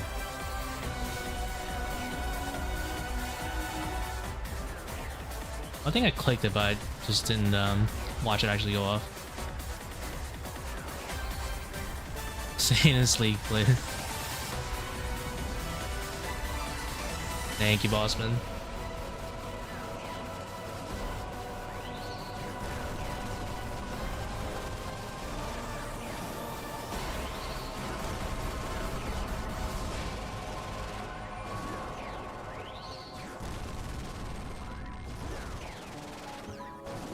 There's also like nothing wrong with him like believing what he said, and yet adding things on like the forestry comments in order to make it also a hot take and still kind of like getting some of his message across.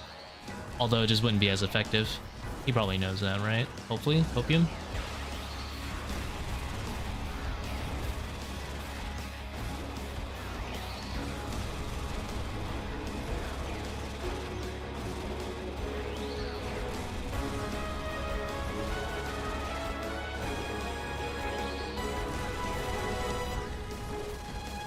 Solar Sceptre is goated.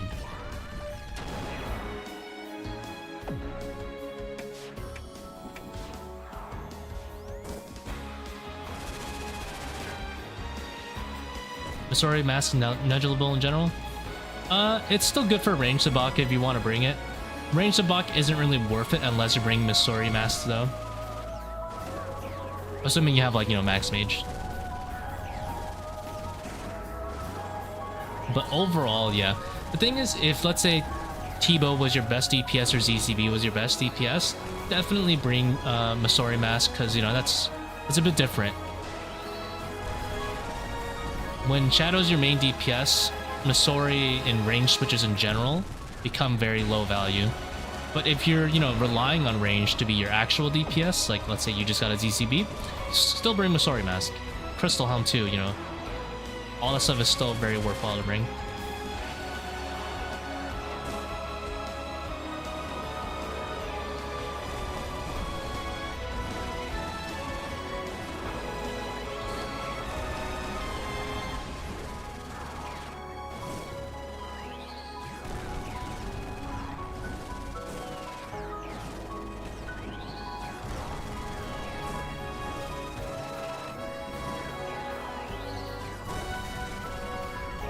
ToA. Well, I do agree that I don't like the raid on a high level end. It's not too in depth. There are some like things like I changed my mind about Baba after learning the new Red X cycle. But like Kephri hasn't really changed too much. I think it's still boring. Akka's cool. Zebak is not very in depth either. But he could have, you know, worded in a way without bashing it. We wanted to get his point across.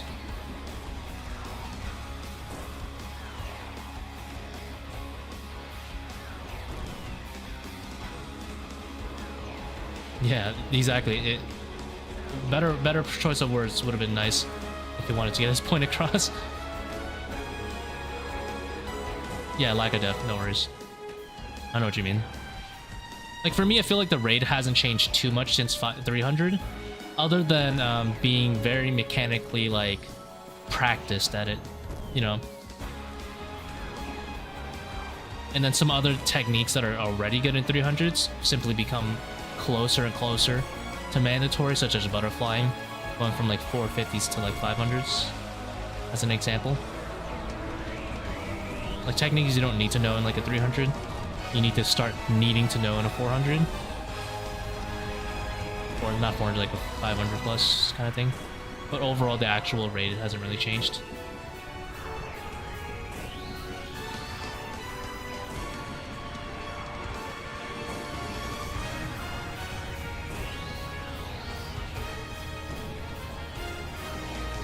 I would suspect once he learns a new Red X Baba cycle, he'll change his mind about Baba. But I know he won't change his mind on Warden. I think everyone can agree, Wardens is so boring. Wardens is so egregious of boring in comparison to the other final bosses.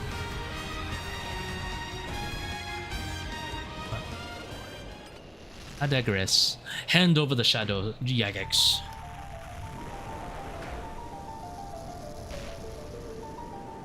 Never purple. 9 dry. Why do you think Top is considered the best raid by almost everyone? Because the main reason I would say, well, I'm not gonna say by almost everyone, by the way, because guess what? A lot of people who haven't done Top, it's a lot of people, and they don't have an opinion on the matter. They don't have an opinion on the matter for Top. But in terms of in-depth, you kind of, I don't know if it's intentional or if it's by accident. I'm gonna guess it was kind of by accident. Usually that's how it is with Jagex trading in-depth raids.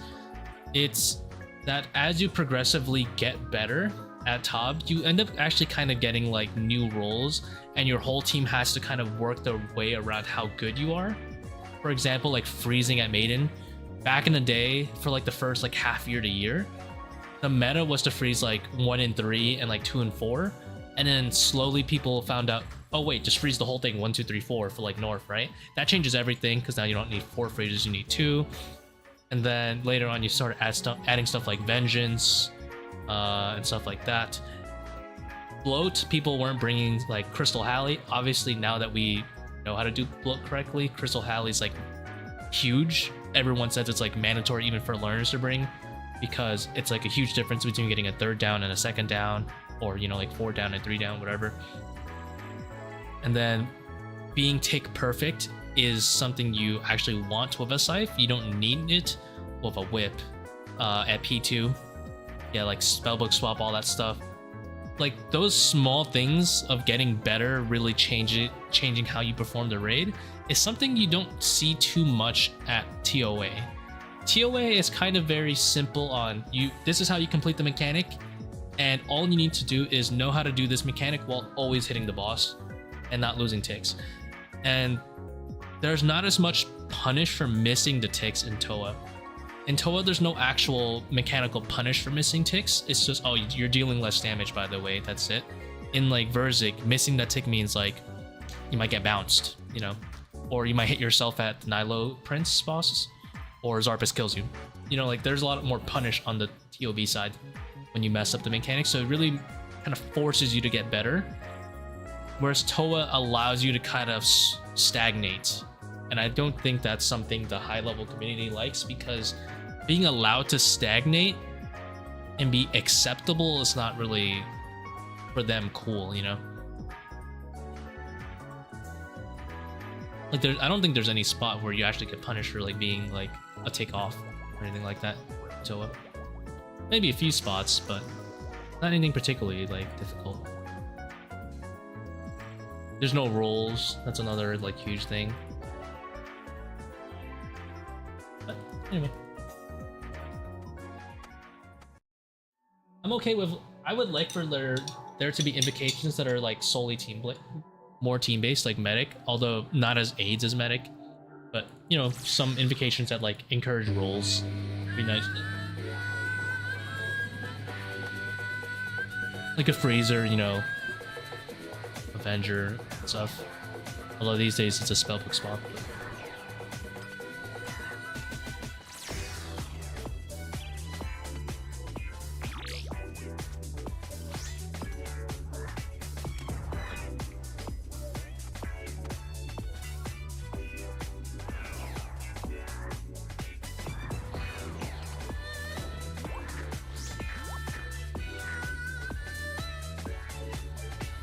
Actually, what if I just hide here for a little bit? There you go.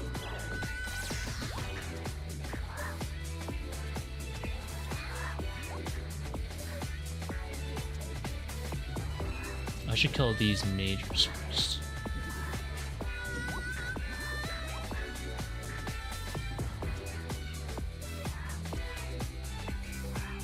Ah.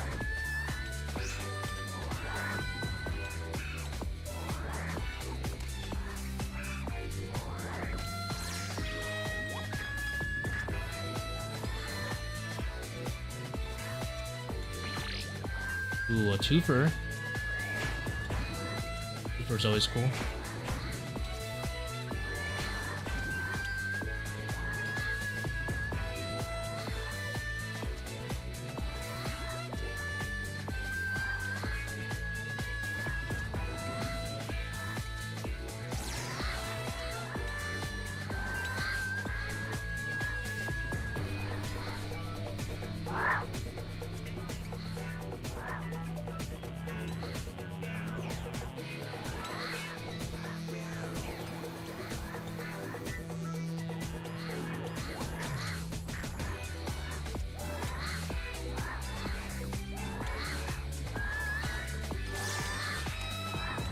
It lived.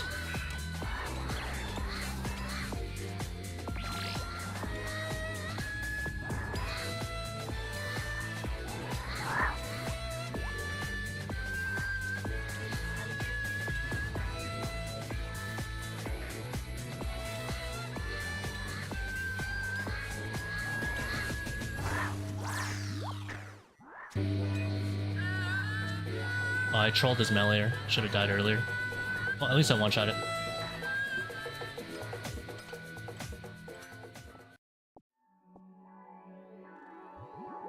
But yeah, I usually do, I do some Tob, when I do like hard mode for the kits, but I don't really stream it. Usually just chill banter with the boys. I could stream it. We don't really do it that often anyway. Like, I haven't done Top probably for like 2 months. But usually in ToA, I'm usually teaching. I'm either teaching ToA or I'm just like raiding with Iron Friends. And those raids aren't as entertaining, like once to watch like a 400.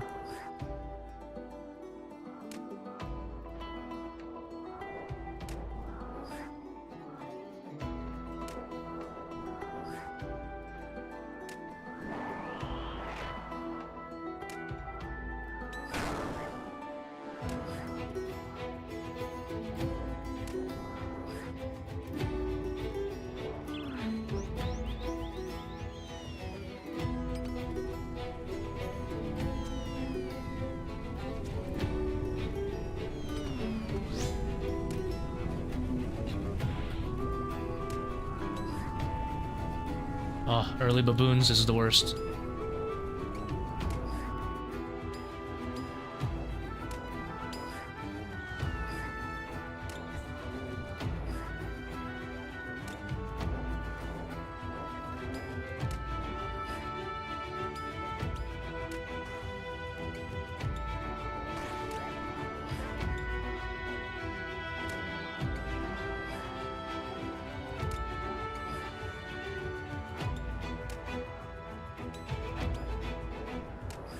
Just mess up all my sarcophagus. Why don't you? I don't really feed purple Ironman anymore because I mean I was only doing that with one person and he finished, so I I could have gotten melee there. I fed him too much, he's done.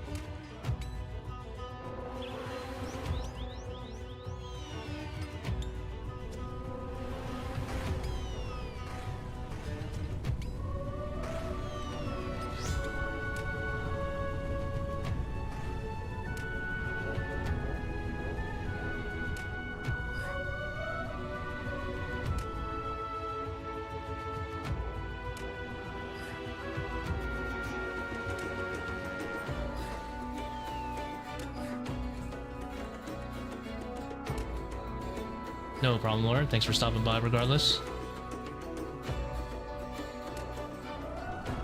This is a really slow Baba room. Probably 4 minutes, feels like. Very low hits. One bone dagger dude be like that.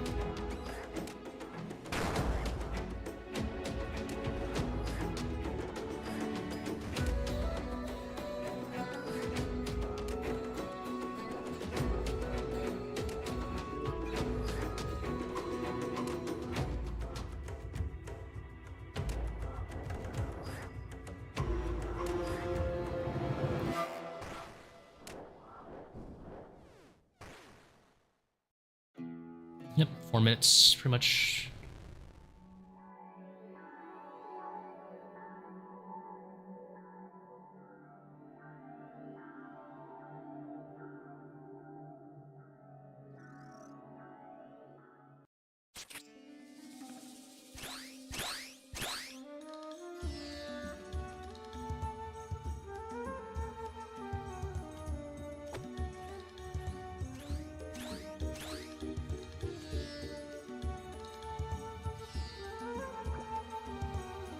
Nice.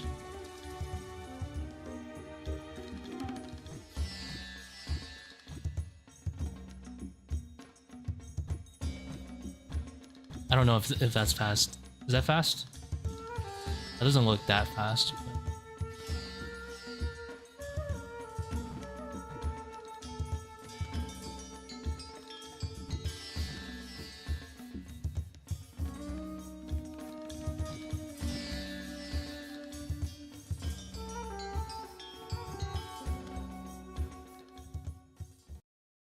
That's normal mode, right? Yeah, it's probably normal mode. It doesn't seem that fast.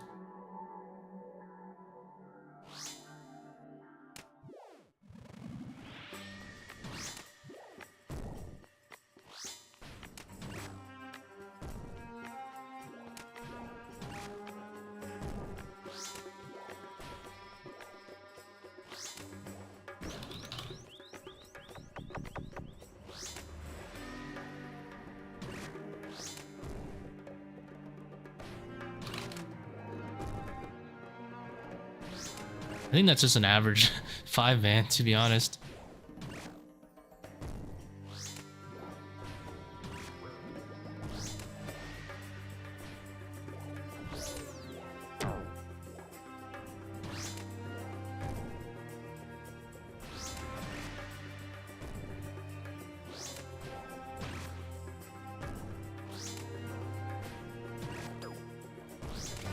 Yeah, I don't think that's even like maze skipping or one down bloat.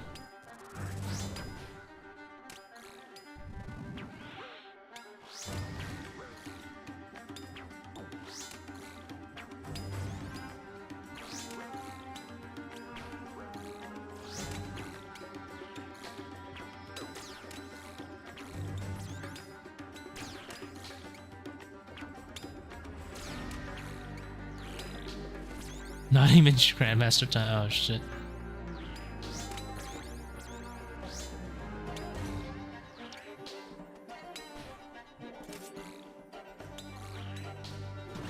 Why am I hunting Shadow? I'm ready, Rick. Look.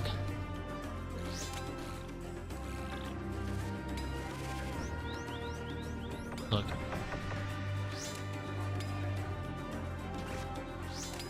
more. That's always the answer.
Yeah, we usually do like bunch of like normie Iron Man raids. We really don't go with anyone like who's actually really good. Normals.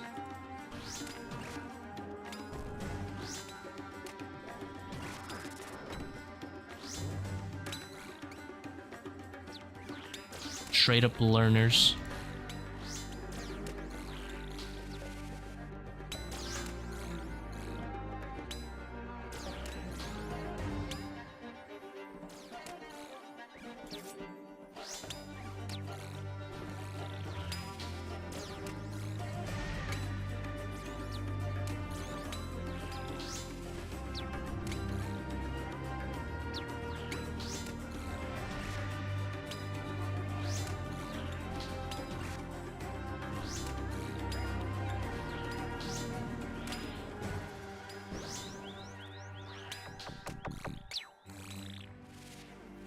Onto that dopamine hit, you know it.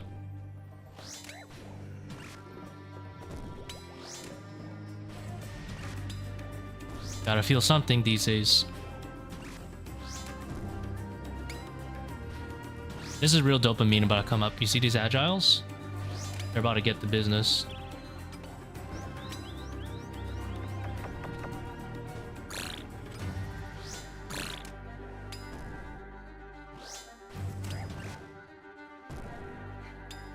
That was like no damage.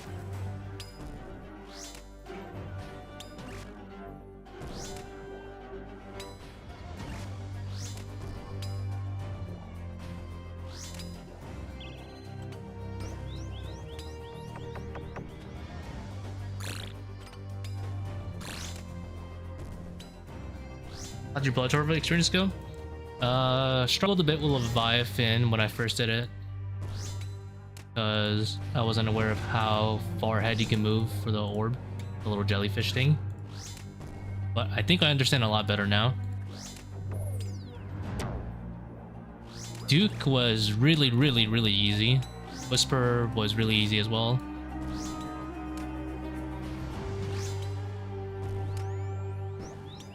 I completed Whisper on the second try, pretty much. I did use 4 orbs though, because I did meme myself pressing 1 twice. Like spamming 1 on it.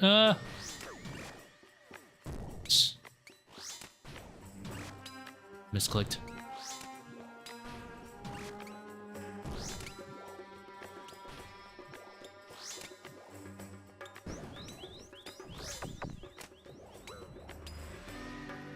Bardorvis, I intentionally made it way harder than it needed to be by not axe skipping. Also didn't do it when Jaggies didn't introduce the new colors, so it was like impossible for me at least to see mage versus range. It was really difficult. Yeah, I only really struggled on Leviathan and Duke. Why did I smash my pickaxe again? Why do I do this to myself?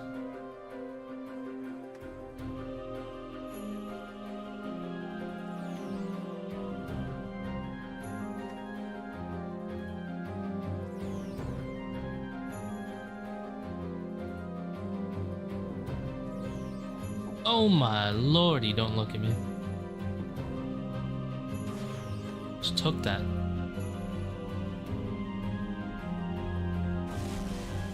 I wonder if I'm gonna survive a DPS fail.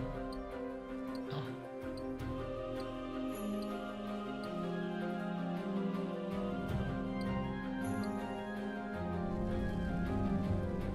I think I will.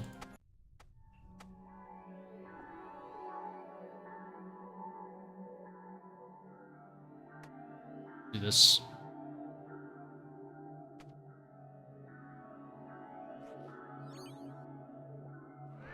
Duke and Levi left. Duke is really easy for me. But when I survive it, I don't know. I don't know how much damage the Shadow one does. We'll see. It does a lot of damage, the Shadow one. I'll have a Tbow. Shouldn't be that much different. You will need to be a little bit better with the space still, unfortunately. But luckily, there's a lot of better guys these days. No problem short, I hope it helped. Which part helped the most? Was it the one just going between quadrants?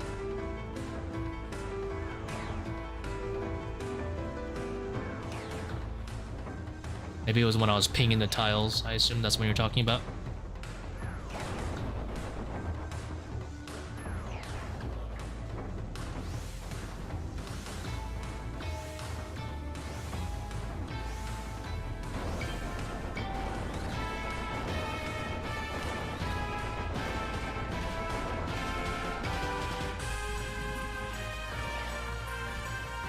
Telling you, tile pings? Where would we be without them?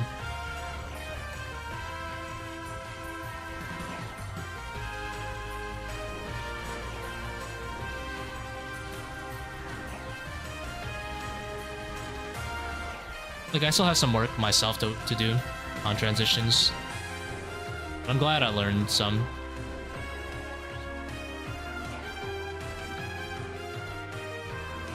I used to brute force for a really long time, but I realized it was kind of long-term slowing me.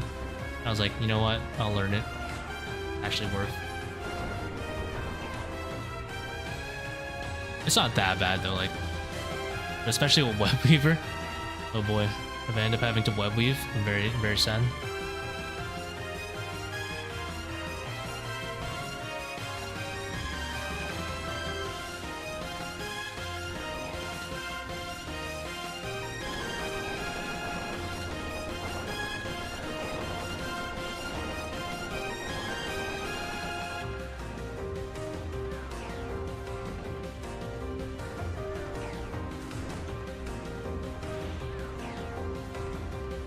Maging Aghating on entire island? Yeah.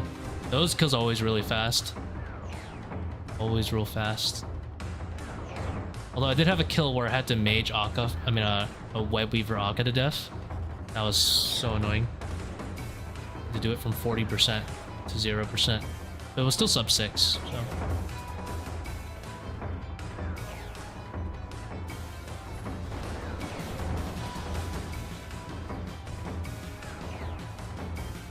This is my transition that I like to do at the end.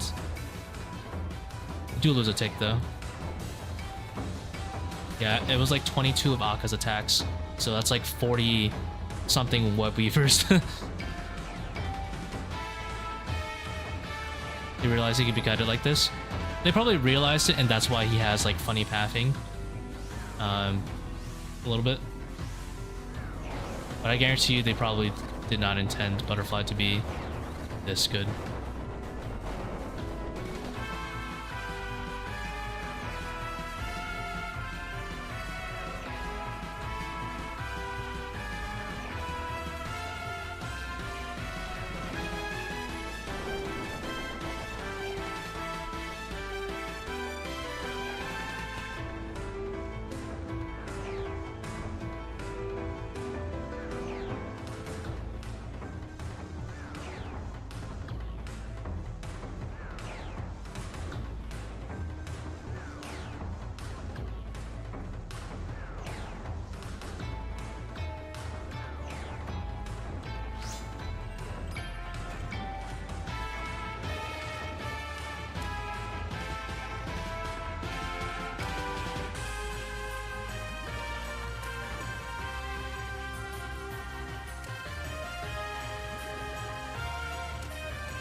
Oops.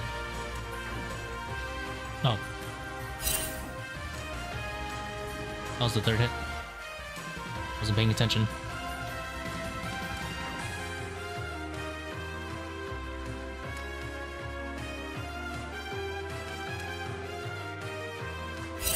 No, I'm a griefer.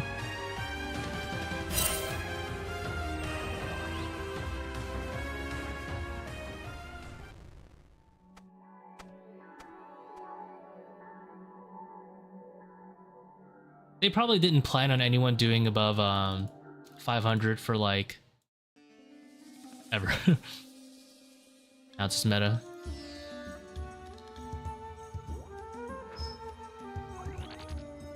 What thralls do someone on Aqua last week? It's just the melee thrall.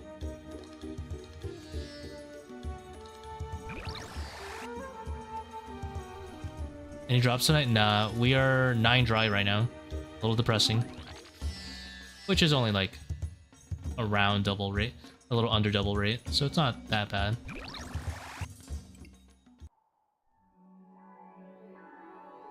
Just smogging at 400s, nothing wrong with that though. Gotta work your way up. 400s is quite a bit above average anyway on the player base. Ah, boredom. No, give me my juice to Zebak.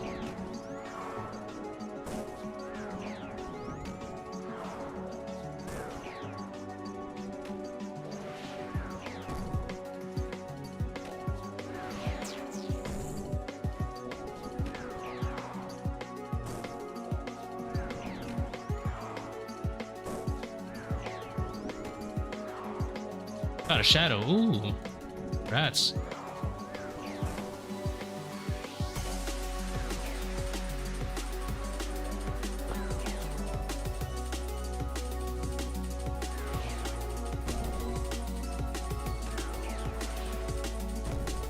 Humongous for the account, if I say so myself.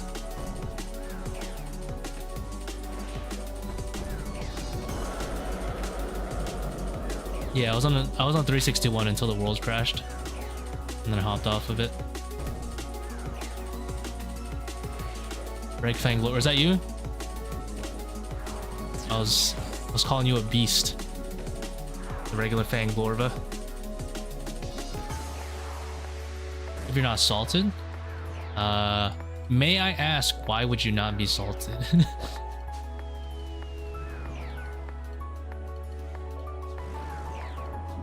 Why would you not be salted, my good man? You're not doing Zebak first, are you? That would be a sin.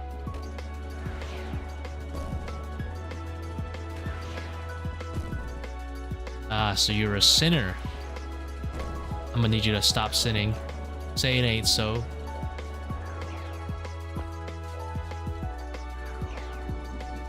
I don't know the answer to that, to be honest, but I'll be honest, if you have a shadow, please get salted.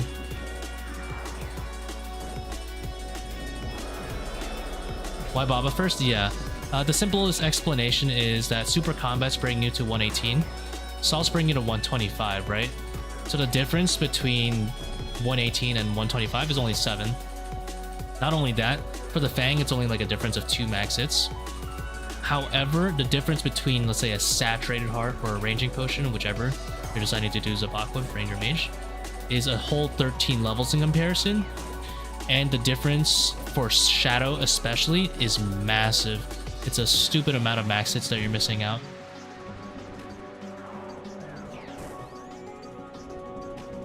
So you're gonna have faster raids doing Baba, Kephri's, Zebak, because those are primarily melee rooms. And you don't lose as much DPS downgrading from Salt to Super Combat. You lose a heck of a lot of DPS downgrading on Zebak. You like a saturated heart.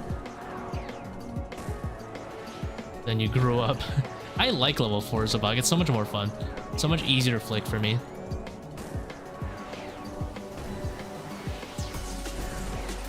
How many brews should you bring in a no help rated? If you have like a Bofa on a diet, you should be okay on about 4 or 5. If you red X, way less. 4 is fine, 3 is fine. Because you're going to be using it pretty much exclusively at Akka. 3 brews should be more than enough to like carry you. I assume no Karis. Do you have Karis? You don't even need that much. Probably like 2 or 3 is fine, especially if you're red Xing already.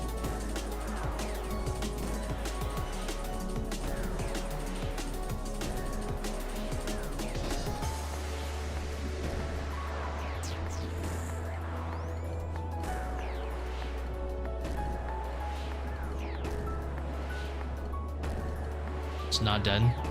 Wait. 420, blaze it. I love how adrenaline when it didn't matter there. Whatever.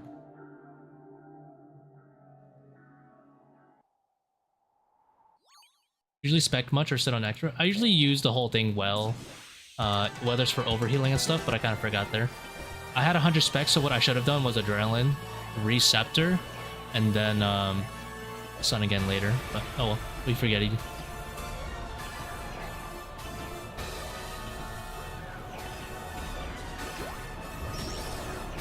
At Akka, should I be saving brews for Warden and use only Karis? No, you should use some brew there. For Warden, if you have no help needed, you should be okay with 1 brew, a Karis, and Ambro by far. If you have bandages, you'll for sure basically not need sun, pretty much, at Wardens. So it depends. I would say play it safe for Akka for sure. Use your brews. Just don't use your brews wrong. Use it on the timer. Like if you see here on the left side where my mouse is, you drink it at like 31 so that your stats are replenished quickly. Don't drink it at like some random timing, you know, be very intentional with it. Because Akka's a huge DPS important room, you know.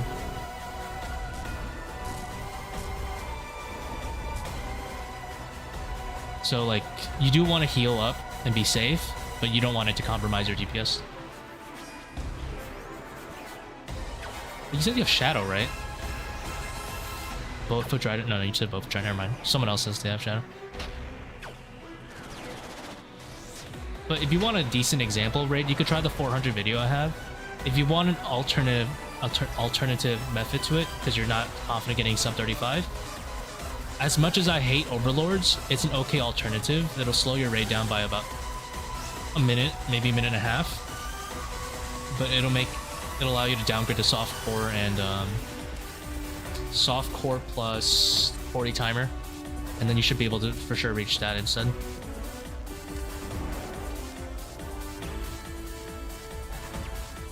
Like a neutral-ish invocation at 400. So there are way better things to take, but it's fine.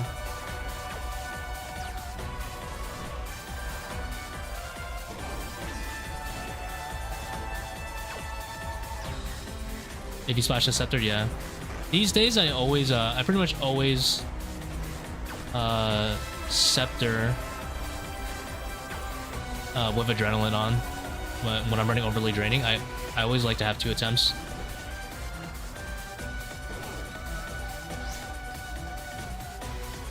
How much time does chinning first set at Kephri?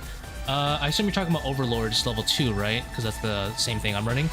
If you're running the same thing as me, it'll probably save you about 20 to 30 seconds on average. It's up to you to decide if that's worth it for you, though. I don't really care, so I don't do it, but definitely on a objective standpoint, it's worth it. Let's take a little bit of practice, though.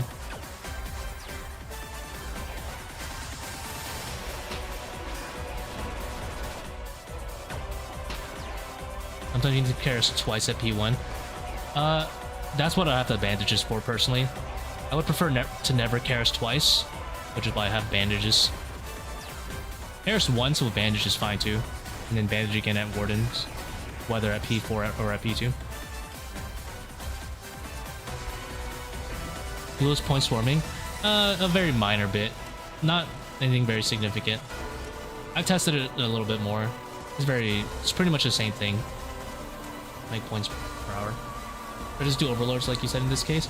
Yeah, until you're very confident hitting sub 35. Once you're hitting sub 35, just run pretty much exactly what I was running in that video, that 400 video. It's like the best, I think, example I have for 400s.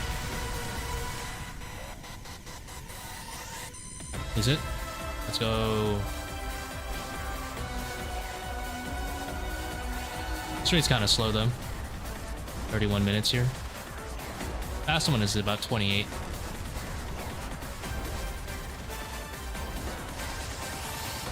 $395. I know exactly the invocation you're like the exact area you're in.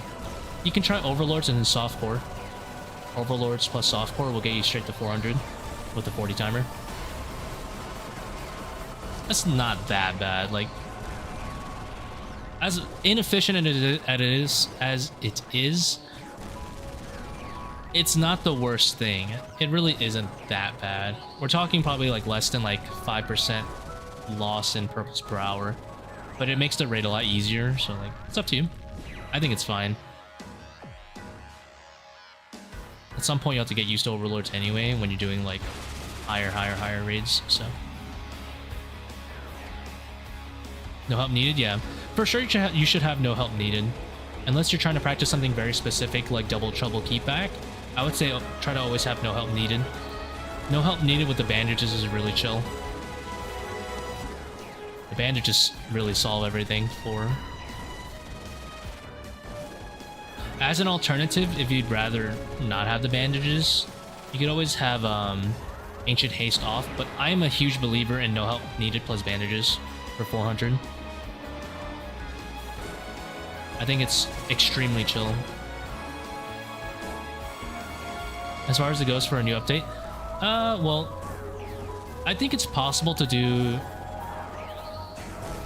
If I was a little bit better and willing to swarm, I believe this could be 545 consistently with me hitting skulls, which would be very efficient. Because the extra 5 invo would essentially make up for the hitting skulls. But you would have to be very, very, very clean. How do you run the raid with 1 salt? So basically you're going to use it for Akka, preserve it, and not brew ever for Zebak. You can always heal with either blowpipe, specs, or sun, but you won't ever brew for Zebak. You will brew in the beginning of P1 obelisk. Not brew, sorry. You will resalt at the beginning of P1 obelisk, and you will preserve that until the end of P4. It's going to run out somewhere late P3, P4, so you're going to preserve and only use Ambro/Sun to heal up, and /or bandages.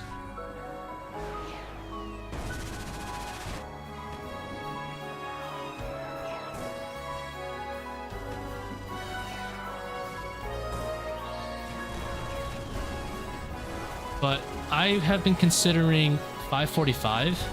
I thought about quiet prayers for a really long time, and I was like, you know, I can't be asked at P2 to pray melee, because when you're doing really high invocations, you're gonna pretty much be forced to like pray melee for P2, unless you want to take a lot of RNG.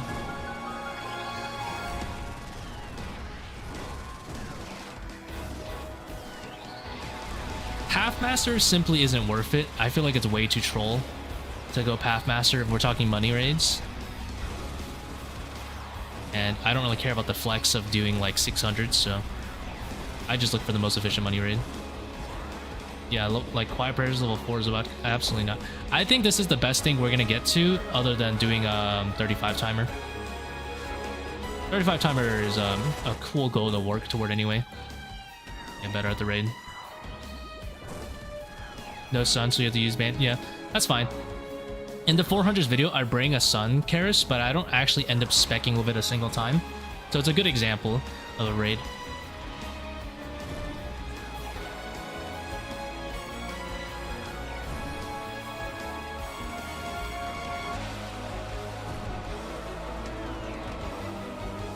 Now, I'm pretty sure this thing only saves at most 2 seconds for P4, but I love my 2 seconds of Copium. I missed. Alright, let's leave.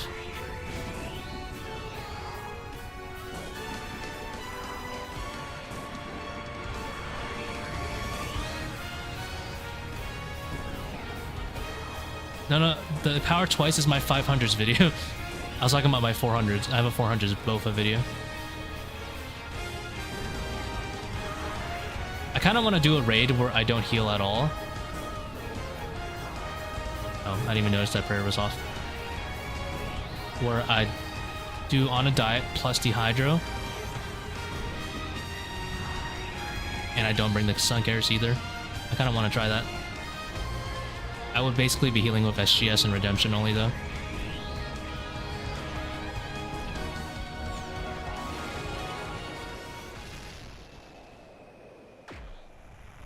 I go power to, I'm like, oops.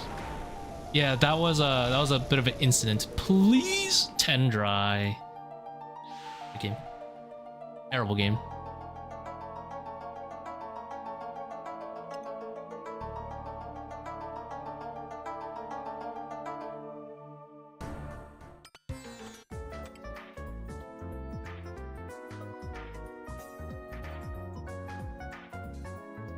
Alright, you know what they say, guys. No breaks. Pot.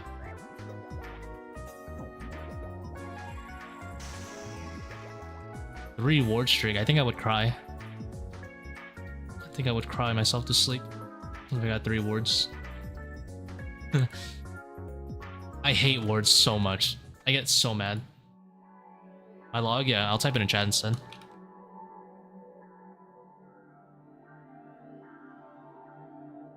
Can't stop raiding. Oh, thanks. Thanks for taking the L for us, Jared. Somebody's gonna get the light bearers. I guarantee you this next purple's gonna be light bearer. I'm just saying.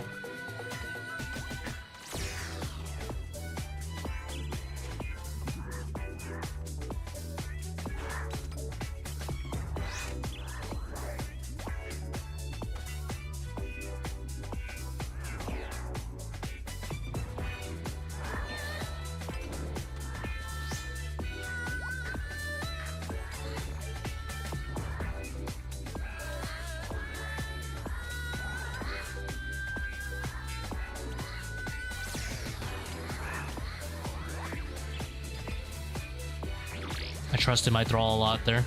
Pull through.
Noodle bow.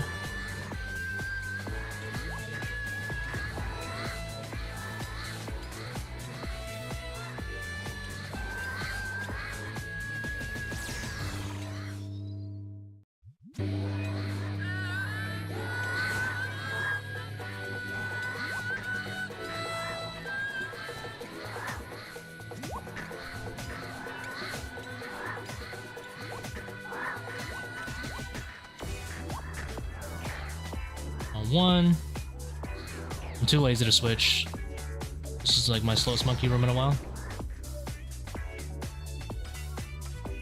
What the hell did I do to my switches? Whatever. Figure it out.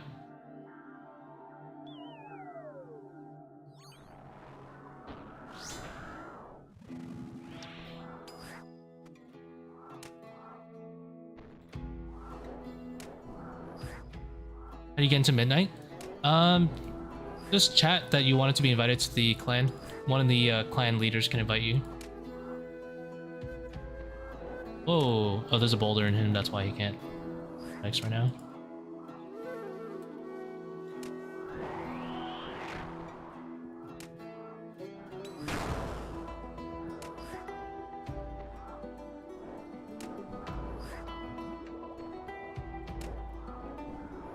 We'll lose a tick here to set this up.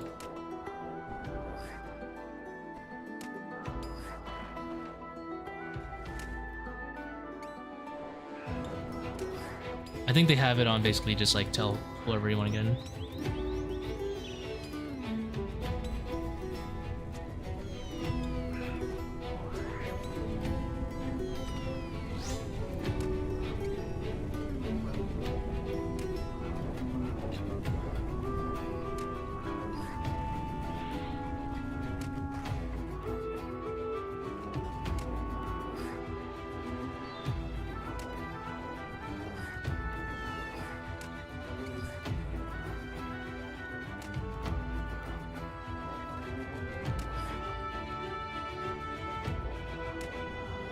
My boulder running. You know what's a good trick? Hold shift when you're doing the boulders. Makes you very confident in your movements. You don't like misclick. Oi!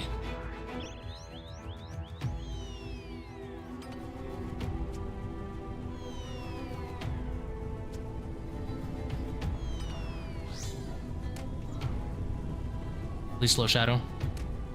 Yes. Let's go.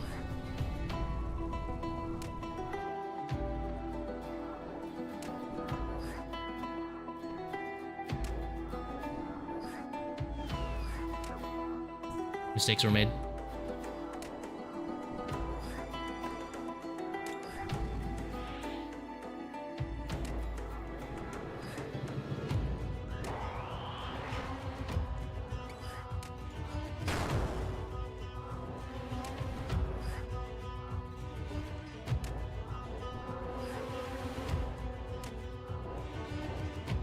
We're chilling.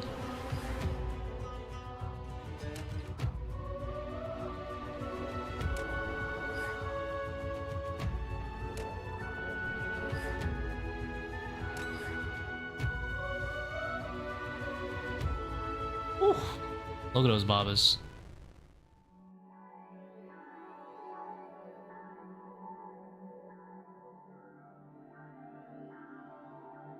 We make up for the slow monkey room with a fast baba. I just thought of a great video idea. So I am planning on making the Redix guide at some point if no one else is gonna do it. I should take the John Wick 1 clip. He's the one you sent to kill. Bye-bye. The boogeyman.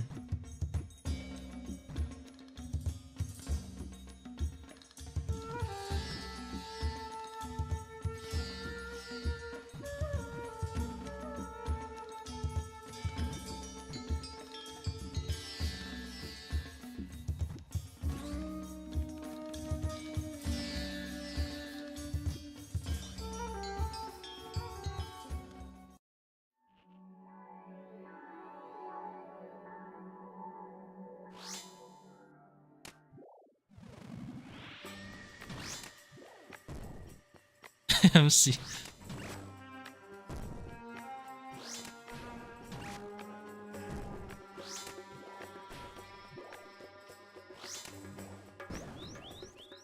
If I run no help needed with on a diet on, what would the general procedure be in terms of healing through P1, P2 if I can only 3 down?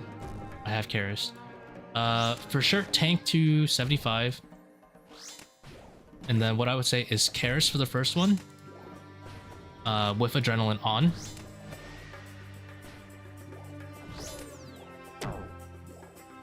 And then prepare to use bruise after that. I wouldn't use any more because then you will be losing out on DDS.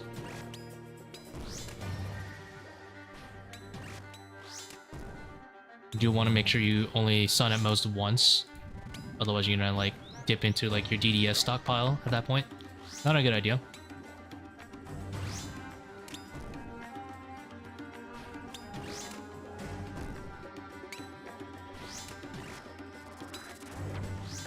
The thing is, no help needed with Auto Diet on is pretty rough with A3 down. So you're probably going to have to Kephri again sometime mid P2. And then I hope you can still 3 down doing that, but that shouldn't be that much of a problem.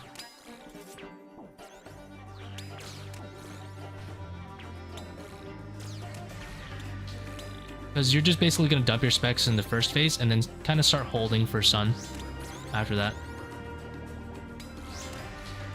Like, you'll spec basically until you're about to, you know, hit below 37. I forgot to Bone Dagger. No. Ow. Doomed.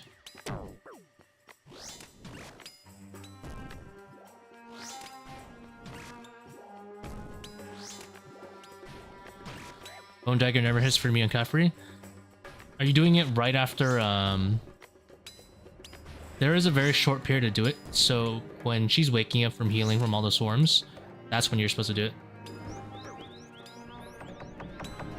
Yeah, you could also Kephri tick eat, but I feel like, people who are looking to do Kephri tick eats are probably like super high info, like 500 plus.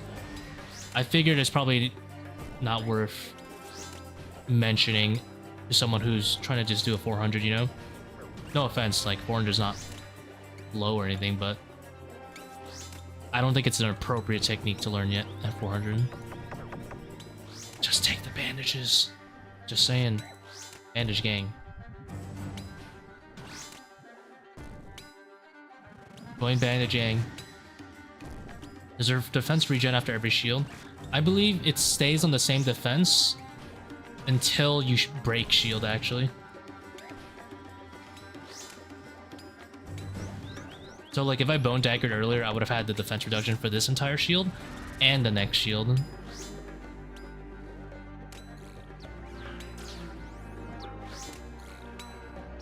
Do I kill the Agiles? Not really. I chinned them a little bit, but that's a little bit more niche. That's more of a point farming strat. Not really to reduce chip damage. If I was getting hit by them because my armor wasn't great, I'd probably just pray ranged.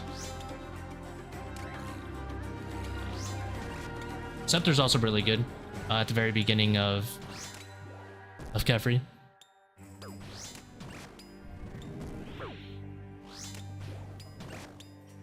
I forgot to Bone Dagger again, dude. It's not that big of a deal. Probably lost like 20 seconds or something.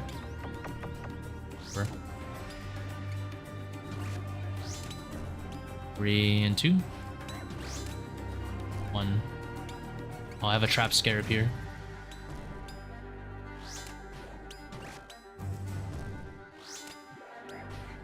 Who then delegated the task to another person. Probably Devin. Just Devin.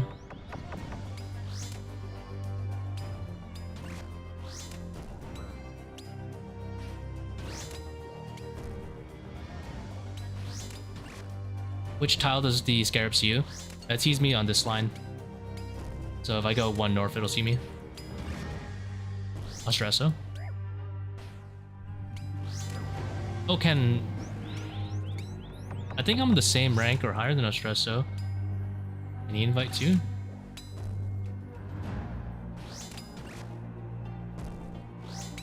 Wonder if I can invite. I thought it was only a leader thing. Leader in general thing. Whatever the ranks are these days.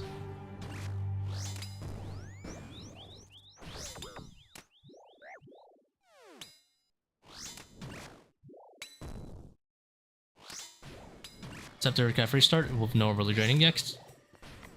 Sceptre Kephri start's okay. If you want to be super efficient about the ticks, you should Fang the beginning, and then when Kephri dungs you, you switch and Sceptre while running in.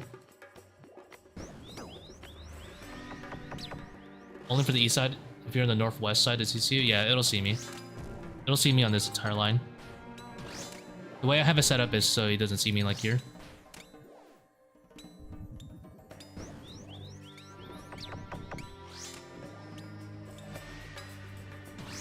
Sceptre is about a 50% accuracy on Kephri-ish. Maybe a little bit higher. Reduces 12 defense if it hits. Pretty nice. It's actually a decent substitute to Bone Dagger. Especially without overly draining.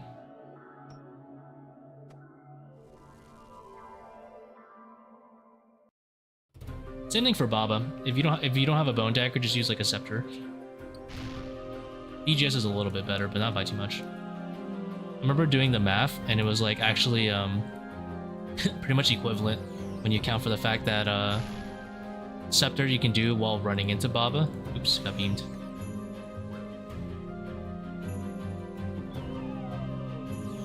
Yeah. What? Oh, I'm trolling.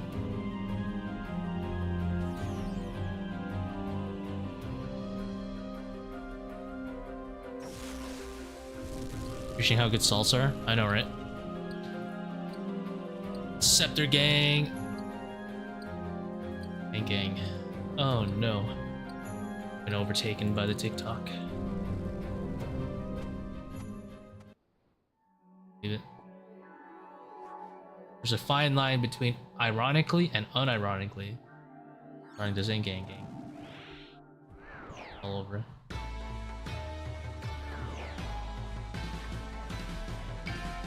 I'm gonna blame Meat Canyon for making that video.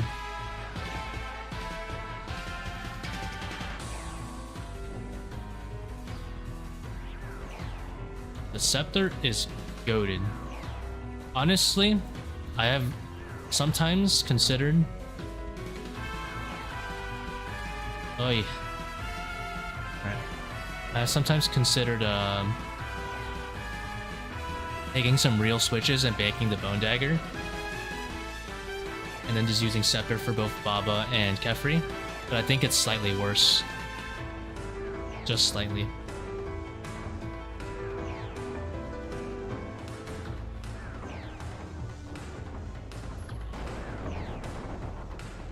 Kind of a fan of my funny three-way switch. Butterfly recovery. I just wing it, I'll be honest.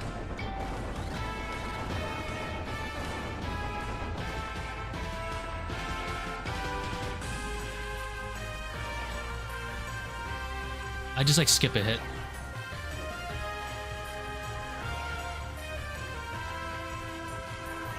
The switches part feels awkward. Oh, it's so awkward, people. You only bring Masori top. How bad is that for P2? Doesn't that feel terrible for P2?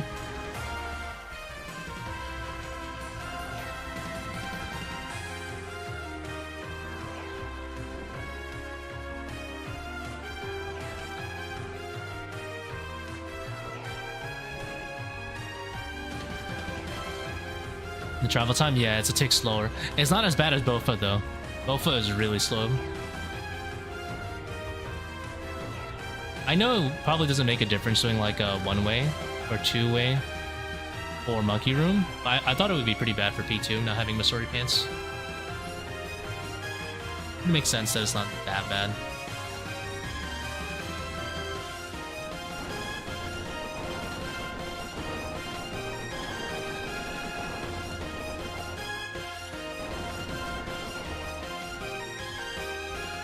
Money I melee there.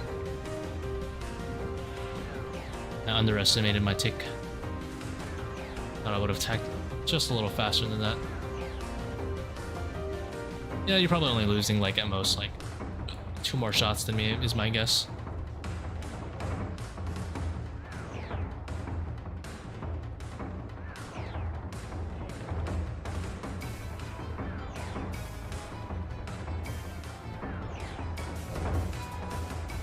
Although you probably cry a bit if Aka switches, just like me.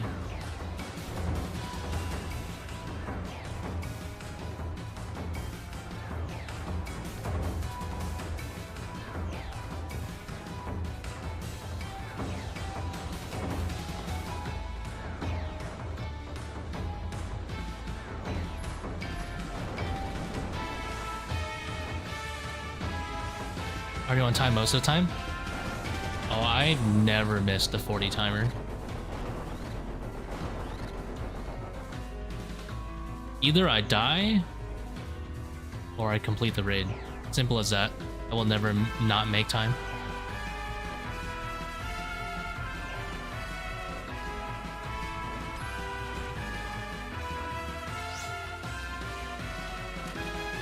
I'm consistent with it enough that I'm very, very heavily considering 5:45 on the 35 timer.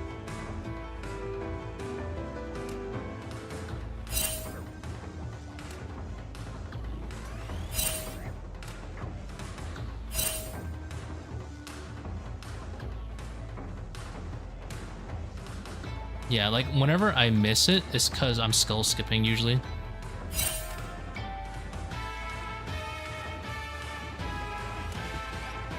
I lost a lot of ticks looking for my restore. I was like, oh, I have to click a restore, then click the sun. 436 is pretty good. Lost a lot of ticks at the end.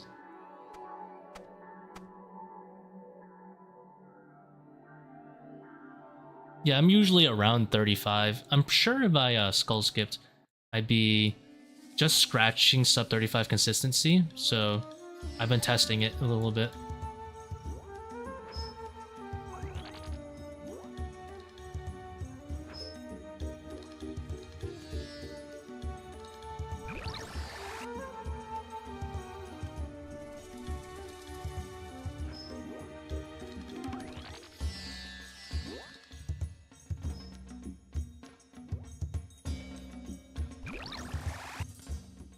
Cares, yeah.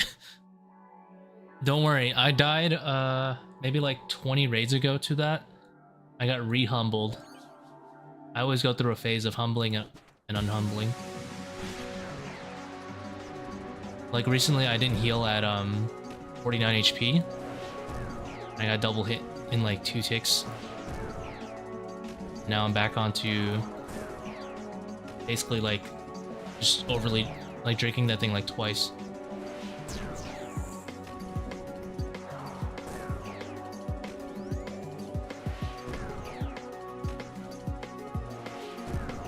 I always go through a little phase of greeting at Akka and then getting re-humbled.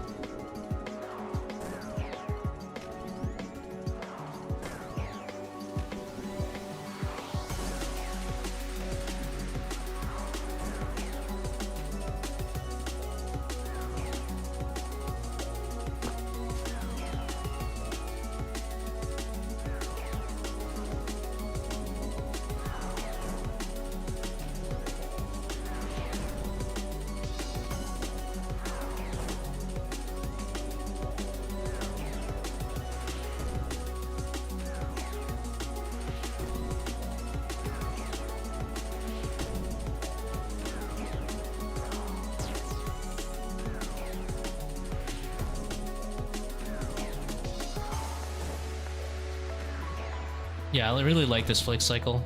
5 ticks to your 5 ticks.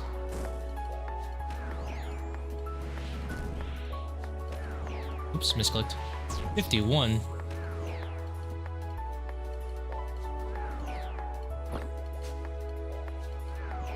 Does that reach?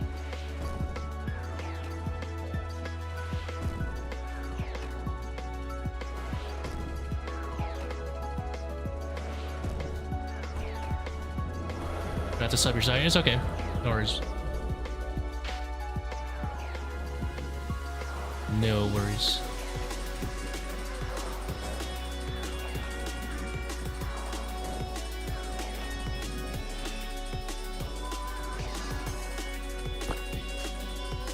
I think I lost a tick there. They want to mess around.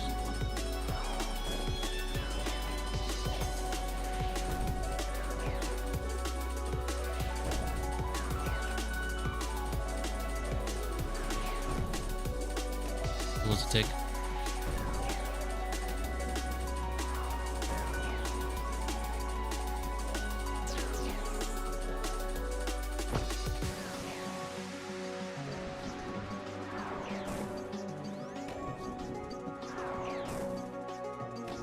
Any idea why he would step in to get meleeed? Yes. So the melee is a 100% dodgeable mechanic, and when they're running quiet prayers, they're basically doing that to reduce the amount of chip damage they're receiving.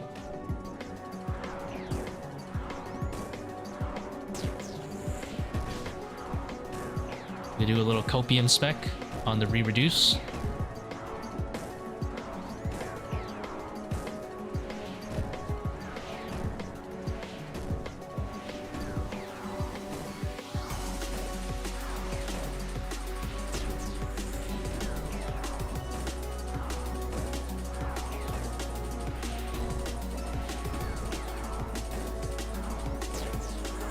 Oh, look how juiced my DPS is right now. Clearly re-reducing it is huge.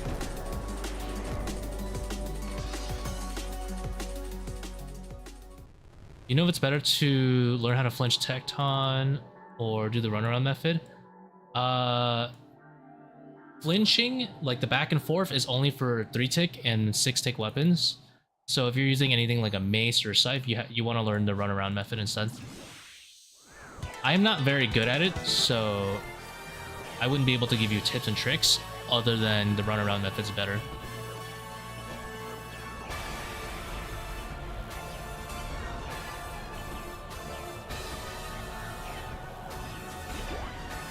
Chambers is definitely not my forte. I know that much. I do have the GM time though. Solos. The GM time is really easy though, in comparison to like the other GM times in this game. But definitely not the person to ask about Chambers, unfortunately. Don't know too much about it.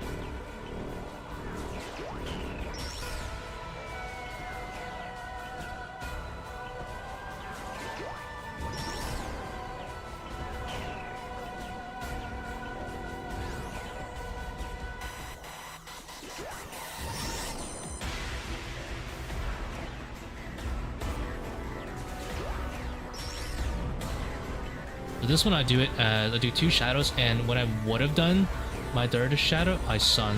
I did it way too early there.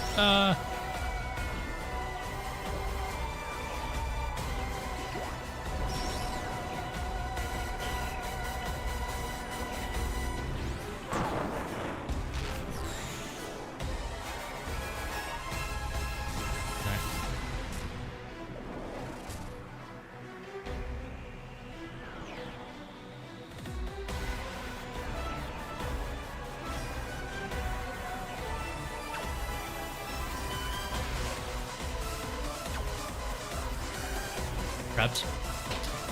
Fair enough. I did the half prep that Rice Cup does,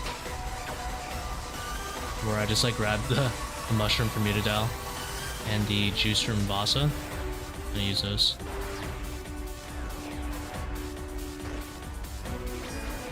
I just like did a half-ass prep if I needed it.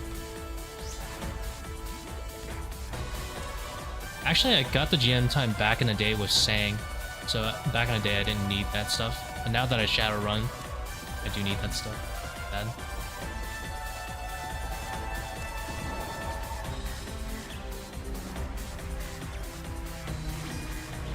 Oh, posture check.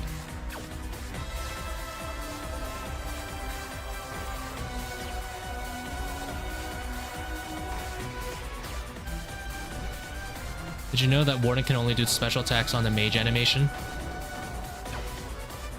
So like, we're chilling, we might see a mage. I'm sure it's either mage or special.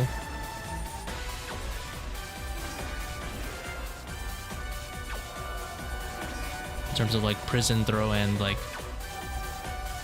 prayer check.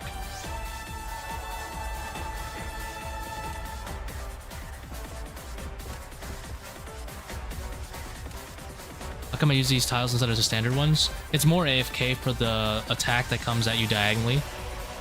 There's an attack that comes at you diagonally, and that one I just AFK here instead. Because the other tiles you actually have to dodge. You have to move back and forth when they're coming to you. There's no actual difference other than that though. Like this one, I just AFK here. If she throws a prison attack, I'll just go here and AFK.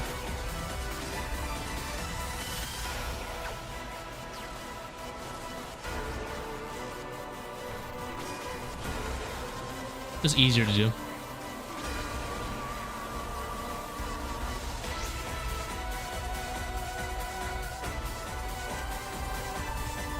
I think the other one people use is somewhere around here, right?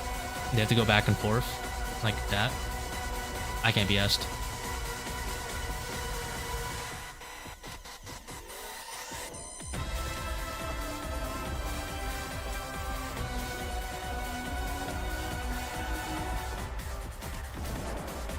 Undead Grasp.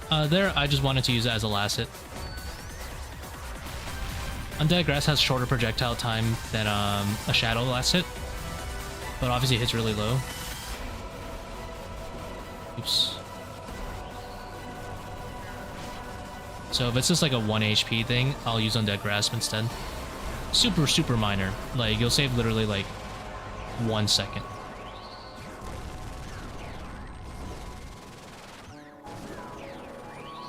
If I notice it, I'll go for it. Does it work for teams? Yeah. I do it all the time when I do small teams. You need alter to 3 down? Yeah. The margin for a 540 is super, super small. If I end up doing 545s, I am going to have to bring either a torture switch or like an elder maul for last hitting.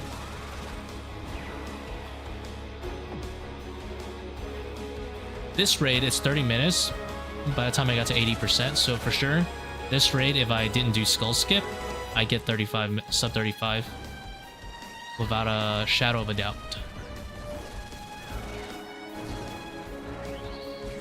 Yeah, Fang Spec also helps if I want to squeeze in a little extra, but it's only 4 more damage. But then I guess you're right. Yeah, you know what? You're right. A Fang Spec would be good. And I don't have to waste an inventory slot. Just gotta do 1 Fang Spec at the end of any phase.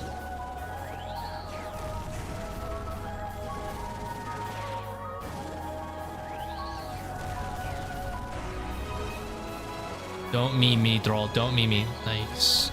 If it negated that 70, I would have been so mad.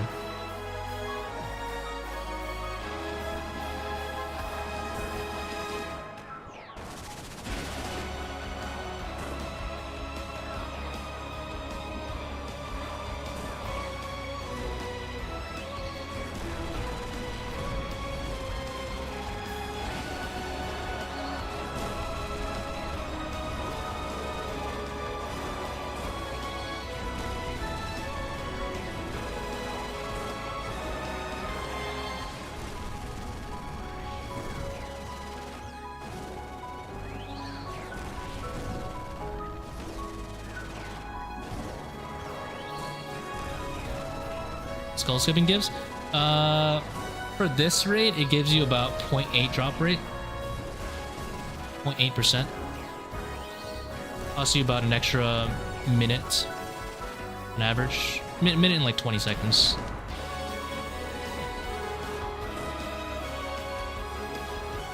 Any reason to use the second tier?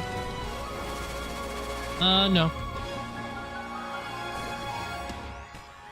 I'm pretty sure there's no actual distinguishable difference between like the blue pyramid, this one, that we can actually check for, but I always have a habit of not using augury when it's like a not really needed thing. I think the difference between like this and augury is actually indistinguishable, but I just use the red for copium. It makes me feel better.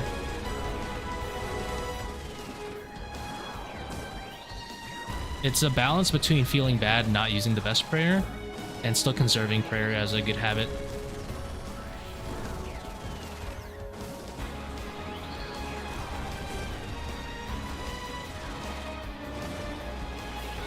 I'm pretty sure blue pyramid is fine.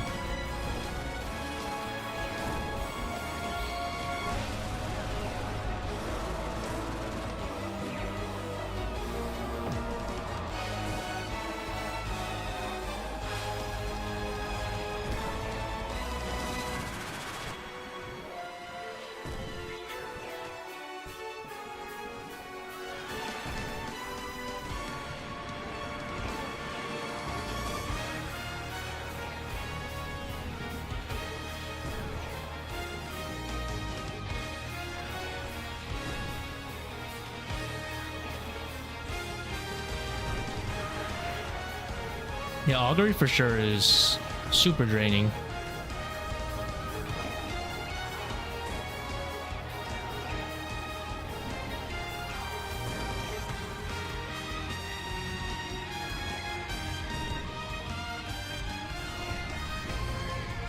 I have those kills too. Sometimes I'll just sit in last row for like a year. It's annoying.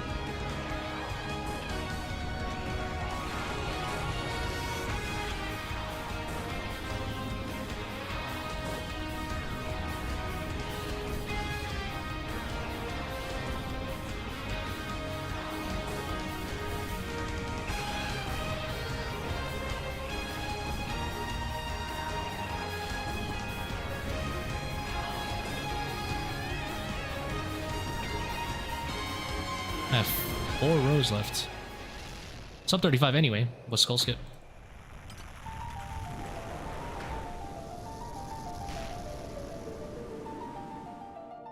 What? 11 dry? Nonsense.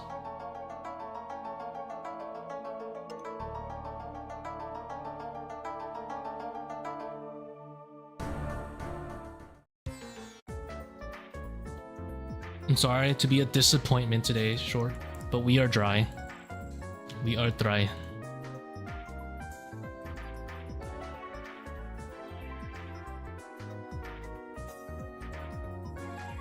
How many have we done today? 5 raids. I'll call it off on 5. Good raiding stream though. We didn't get anything, but you know, fast raids. We'll take it. Alright guys, have a good rest of your night. Thank you for tuning in. I am off today.